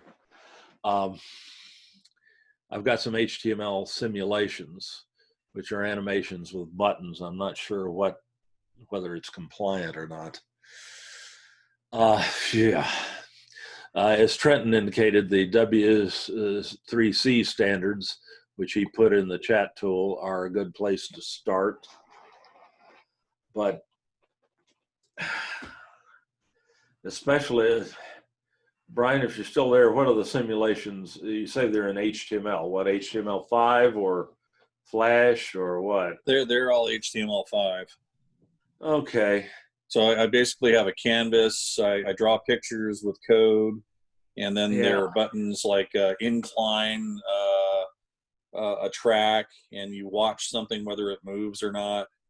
Right. And I love those. Like Fizzlets. Yeah. The problem is that, okay, now I have a blind student, and the blind student's not going to be able to look necessarily. If they're completely blind, they're not going to be able to see whether something's moving. Nope. And that is where something called video descriptions come in. Right. And that's kind of... And that is beyond most of us. Yeah. It's kind of ridiculous because it wouldn't be contemporaneous. It's like, this is an image that's going to change. Right. I mean... So in that case where it's really... I mean, I guess I could write code that changes so there's a div or something in the code. I guess I could rewrite the div and have the description change as the motion changes. I guess. Yeah, or I just don't want to be that student, that would be horrible to have to do any kind of lab. Are these narrated or? No, they're just basically, so I'll do a video of myself demonstrating. Yeah, and those are inherently inaccessible. Anything like that is inherently inaccessible to someone who's not sighted. So the rule is you have to provide an equivalent experience. Yeah, well, I would alternatively just give them the data. For the blind student. And it may just simply be an excruciatingly detailed description of what is going on in that simulation. I mean, maybe I can have a button or something that makes sound. But Yeah, then you gotta that played your narration. Well, or you know, when they there's doing. I'm just referring to one of these, but there's a sweet angle that they're supposed to find, and that's when motion would occur, and you want to not have motion occur. You want to get it right up to that, but not have it occur. So maybe I play a sound when the motion occurs. Yeah, but they're not seeing the motion though. Yeah, but the sound would be like the trigger to them, I guess. Yeah, that's something like that is the only thing you can do. Yeah. And if you're asking, should I not use those because they're inherently inaccessible? And my answer would be no, you should use them. Yeah, the problem is then we wouldn't have any class. I mean, it would pretty much be done. Exactly. And that is not what ADA says you have to do. Yeah. No, my feeling is, and I haven't had to cross that, but my feeling is that the alternative would just be giving them the data, explaining the same thing that I'm explaining to the rest of the students, and just kind of cutting that portion out. Right now. Yeah, what you're doing right now and describing it to me and to us. And doing your best to give them the same instructional benefit. To as best as they can do it. I mean, if I have a quadriplegic, they're not going to be doing the lab. They may be instructing somebody to do it, but they're not physically going to be doing it. Yeah, they may have someone describing to them what's happening or helping. But there are limits to what you can do, and there are limits to what is reasonable. The law says you have to make a reasonable accommodation. Yeah, well, just talking it out. I mean, that description and rewriting the thing to have the description change as it goes. Yeah. Maybe that's it. Maybe that's the solution. Well, you certainly made an effort. Yeah. And that will show.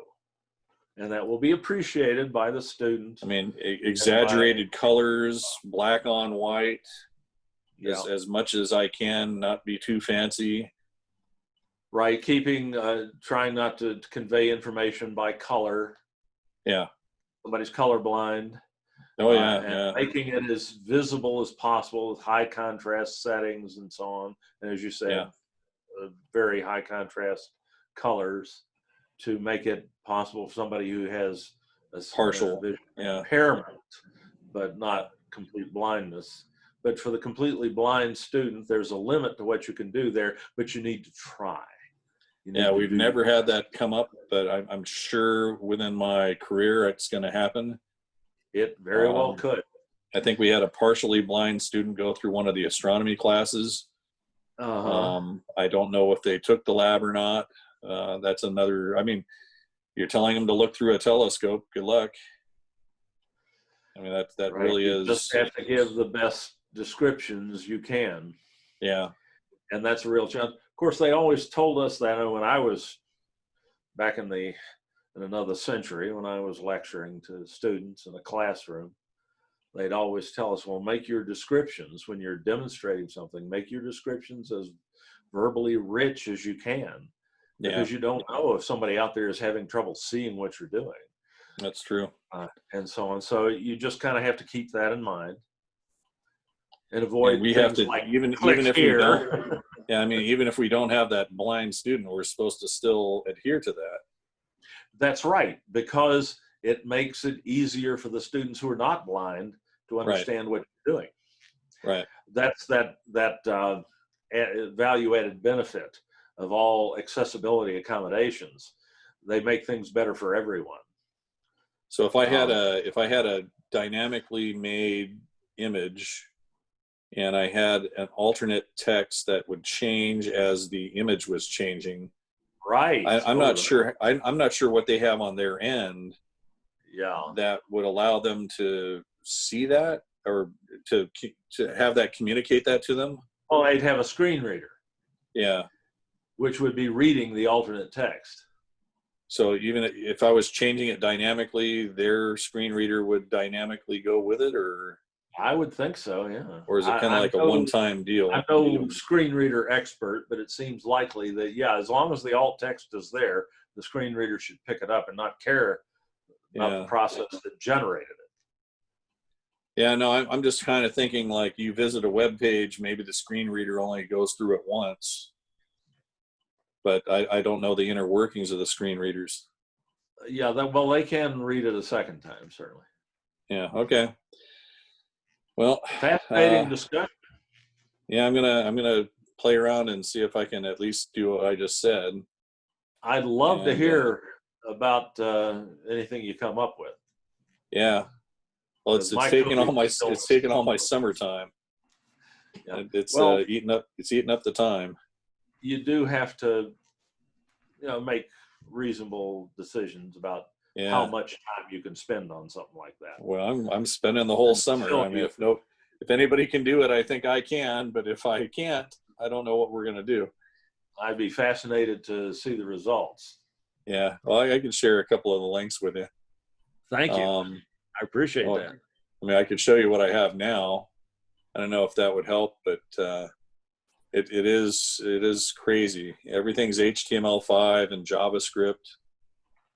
I think it's doing what it needs to do. Well, I would certainly use it, but be prepared for the possibility of having to do an accommodation. Yeah, but it certainly doesn't mean I'm not against it, and it's just one of those things that I thought about in coming to this, and captioning, no problem. We appreciate you thinking about it. Yeah, in inner captioning, what I've done for some of the videos that I've used repeatedly is I've had students go back and correct for extra credit. Yeah. so even if I had a really crappy YouTube generated transcript, I'd had them go back and fix it.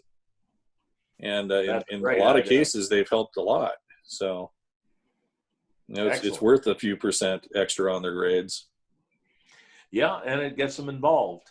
And let me tell you, you really have to get immersed in a video in order to correct the captions. So True.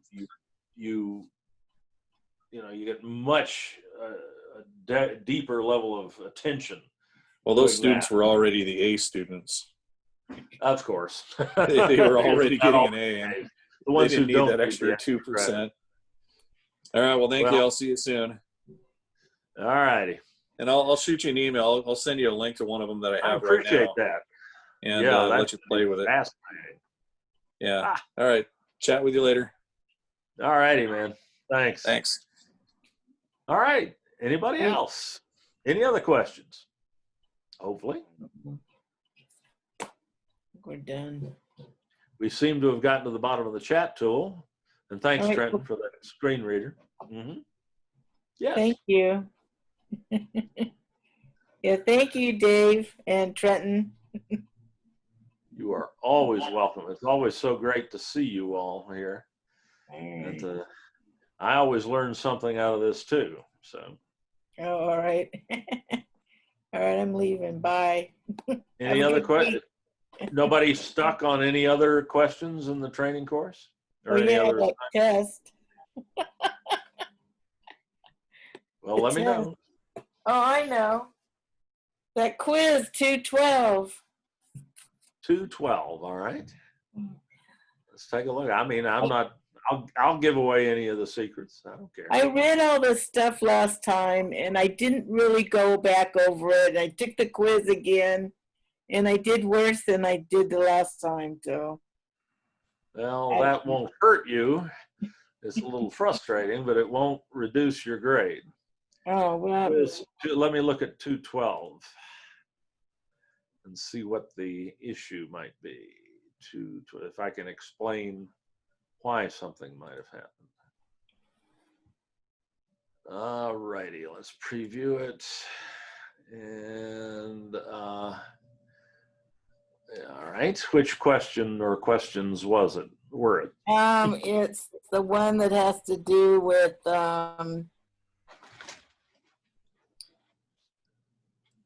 can you use a non-captioned video? Oh, when can you use a non-captioned video in your course? Check all that apply. This is one of those dreaded multiple answer questions. Mm-hmm.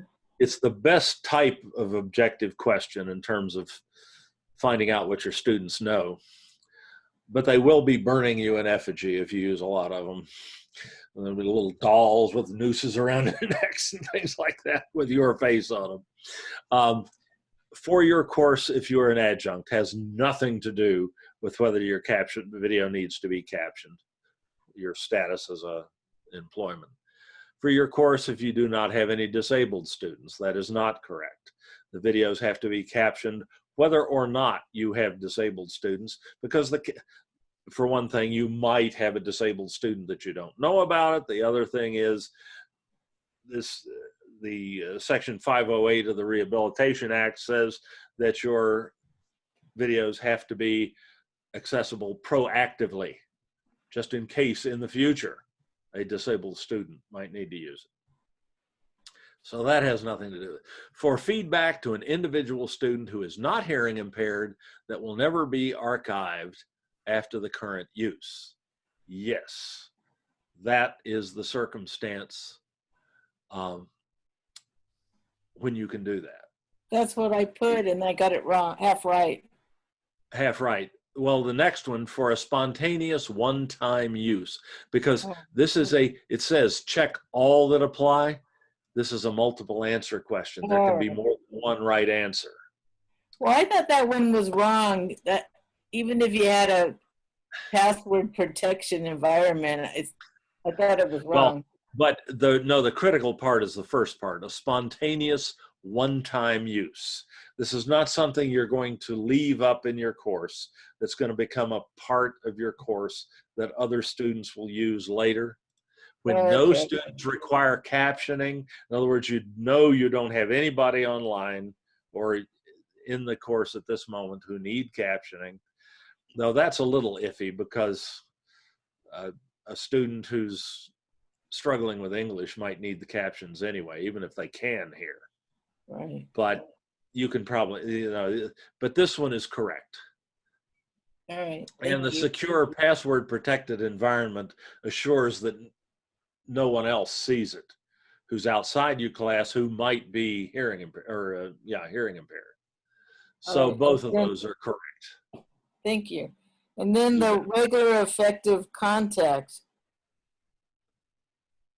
Number 5, I think. Let's see.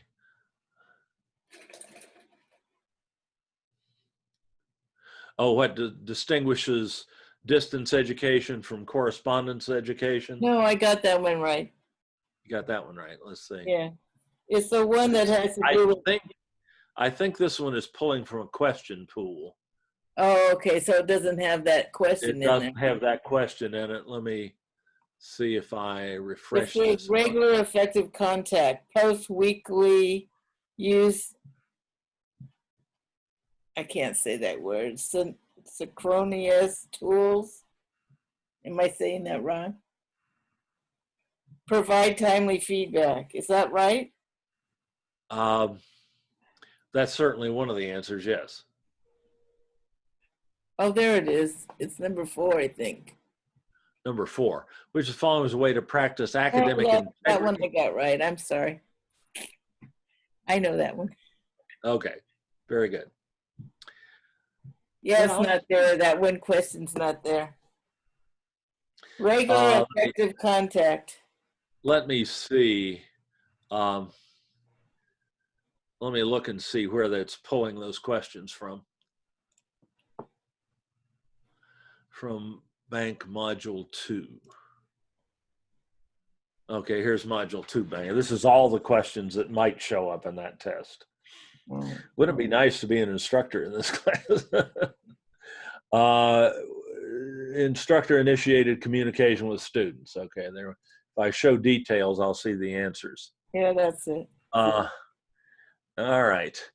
Instructor-initiated communication with students is part of the regular effective contact expectation of Title V. Which of the following activities demonstrates instructor-initiated communication? And you see what the correct answers are here as well. And there's a bunch of possibilities. Post weekly announcements. Yeah, that's instructor. You do that. That's instructor-initiated. Use synchronous tools to chat or video conference. Absolutely. That's regular. That's instructor-initiated contact. Post your course syllabus. No, that's just course material.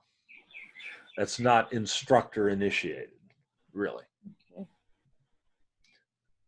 It's not, this action is not making any attempt to contact or communicate with students. This one is a little, that's right on the borderline. Provide timely feedback on student work, absolutely. That's instructor initiated. And it is regular effective contact. Participate in class discussion forums. If you choose to do that, that's certainly your initiating. Read student posts. No, you're not initiating any communication. You're taking communication from students, but you're not initiating. Okay. And hold virtual office hours. Yeah, sure, because that's your action. The only one here that's a little vague is post your course syllabus, because you posted the course syllabus. But it's something you did one time at the beginning of when you were creating the course, probably even before there were students in there. So it really doesn't meet the standard of instructor-initiated contact. All right, But so it is, I will agree, it's a little vague. It's the instructor has to initiate students to contact them. Is that what you're saying? Yeah, you have to initiate the contact in order for it to apply. But I got it you now. could make an argument that post the course syllabus should be right. Yeah, but the students aren't going to say anything about it to you. No, it's not really going to be, it's a one-way. Yeah, right. Okay, so wherever it's a two-way thing. That one is a little vague. I would probably leave I that. kept getting that wrong the whole time, even last time. Okay, so we got Thank that you one so in. much. You are certainly welcome. Because Anybody else? April. Any chance you could look at 4.8 now, because it's a short one? Which one? 4.8. That's the one that's holding. Absolutely. Sorry about that. I just. No, that's okay. You had asked me to email it. The 8. I always. You know, Dave, it's the outline. Dave and April, I already graded April's. Oh, you did? So it's all graded and you're all set. Oh, okay. Okay, thank you. You still want to look at it, or I'd like to know the grade, yeah, because that was a hard one for me. It should show up on your My Grades in Canvas, April. Yeah, it wasn't before I tuned in, so you must have done it while I was here. Yeah, I did it just a little while ago. Okay. When you asked about it. Instant service. That's one of those reasons. That's an example that was of something. The hardest one. I just didn't know what I was doing. I did the modules, but I added extra content, and I know I probably got dinged for that. So basically, you did it just perfect. It's just that those extra pieces of the learning outcomes, you'll just need to embed those into a Canvas page to include in the module, because there's no facility to just put written information out in the module scaffold. It would have been better if I just left it out. So when I actually go into 6.3, I'm just going to be naming Module 1, Introduction to Spanish, then name 1.0 Module 1, Overread, which is creating a content page. Anything that says read is a content page. And then do one for the graded assignments, and then do the one for quiz, and then graded discussion. I went through the video and not include any of the other garbage that I accidentally included. I wouldn't call that garbage. I would just make it another read item, a page, and the students could see. It's always good to put those learning outcomes everywhere so that everyone knows what the purpose of the curriculum is. I guess what I'm asking is, can I just go by Module 1, Introduction to Spanish, 1.0 Module 1 Overview, and then skip 1.1 Instructional Content? Because if all that information wasn't required, do I need to create pages for it for 6.3 is what I'm asking. Can you rephrase that or can you repeat that for me real quick? Well, because I included stuff that I didn't need, do I need to include that when I do 6.3, which is where you create the bare bones outline? That's how I think of it. Because in the directions of the video, it's just you create a name for Module 1 Module 1, whatever it is. And then you go to 1.0 module 1, whatever it is, and in my case it's read. And then 1.1, in my case it's instructional content, it's one that's read. And 1.2 has a title, it's graded assignment. Because I was under the impression that's what you do when you do 6.3. Well, for grading purposes on 6.3, you'll just make a module item for every enumerated item that you put in your 4.8 outline. Okay, so then in other words, I don't need to include the content that I included. That's just stuff I included that I will eventually get to include when I get to other parts of the 6th module. Right, you're just putting a placeholder for that content, and then later as you're building, you can actually flesh out and put the content into the items, but you're just making a framework there with placeholders. Is it possible, Dave, for you to show me my grade? I don't care who sees it. I just want to know to put it out of my I'm pulling it up. I'm pulling up the speed grader page right now. I'm just doing that. You got 5 points out of 5, April. Oh, I did. Thank you. That means I can continue. Thank you so much. Sure. This is 4.3, right? No, 4.8. 4.8. The outline. Sorry about that. And Trent and I tend to overread, overanalyze, and overwrite anything. I'm a language teacher. So every single one of these, I have written far more than I've needed to, and I feel sorry for the people who grade them. No, it's okay. Attention to detail makes for great teachers. Well, it makes for bad certification program habits, though, because I get confused about what I'm supposed to do. But I think I understand it now. I'm just going to follow the directions of the video. And the other question I had asked Dave is, when it said publish, it means you want us to publish it because it's in the development shell, so the students aren't going to see it anyway, right? That's correct. Anything that's not published, a student wouldn't see. Plus, in your development shell, you'll never have students in there. Well, the reason I asked is at the end of the video, before we're taught how to submit it, we're told, now you're ready to publish it. And click on the circle with the slash, and it'll turn to a green arrow. So I'm assuming that you want me to publish it because that's part of the directions for 6.3. Yes, please. Because number one question every student has at the beginning of the semester is, why can't I see content? And we're just trying to reinforce to publish everything that you want the students to see. Okay. So now I see it up there, and I'm just going to be creating the names for the module 1. Then I'm going to stick down to 1.0, 1.1, 1.2. Well, look at the grade, though.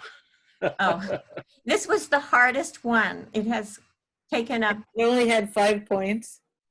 I know it's not the points. It's just my brain. I'm not. No, I know. It's always like the little simple ones that you should get that stick. I mean, it's just puts like a wall. I hear your pain, Ardith, on 2. I had to get a lot of help with that one. That was so hard, so hard. But the point Trenton was making is that these are things that will translate into an actual module very well. Right. The rest of this, not so much. You would have to create Canvas pages that had a Canvas page that had your learning outcomes in it. But I'm not going to create a page for that for this assignment. I'm just going to do Module 1, Introduction to Spanish. Submit. Yeah. 1.0 module. Just do that much in your actual module, you're fine. For 6.3. So I just 6.3. I am not going to include any of the learning outcome stuff. That was just content I put in. And I'm not going to include after the summary what you did and where to next. That was just content I put. That will certainly work, but there's no reason you couldn't include learning outcomes just in another page. You just create another page. But for 6.3, I don't have to do that, though. You don't have to do that. Okay, I just want to get through 6.3 so I can get on to the next crisis. Thank you so much. All right, looks like you're fine there. I hope so. I'll try to do it now. Thank you, Trent and Dave, so much. Sure thing. Good luck. Good luck to you too, Ardith. I hear your pain. Thanks. All right, see you. Thanks, Dave. Thanks, Trenton. See y'all later. You bet. We'll be here. Dave? Yes, Randy. Is there any chance we can work on my little situation Thursday morning after that session? Yeah, let me look at the calendar and regarding the Zoom thing. We have a session with you Thursday morning from 10 to 12. Sure do. 10 to 12. Yeah, Yeah, I could work on it after that. Absolutely. That's perfect. And I'll work on it on my own as well in the interim. Thank you very much. My pleasure. All right. Bye-bye now. Take care. I'm out of here too, Dave. Good work. I'll see you at the next meeting, I guess. Thank you Tomorrow. so much. Thanks so much sure. for being here. I appreciate it. Take Thank care. you. See you later.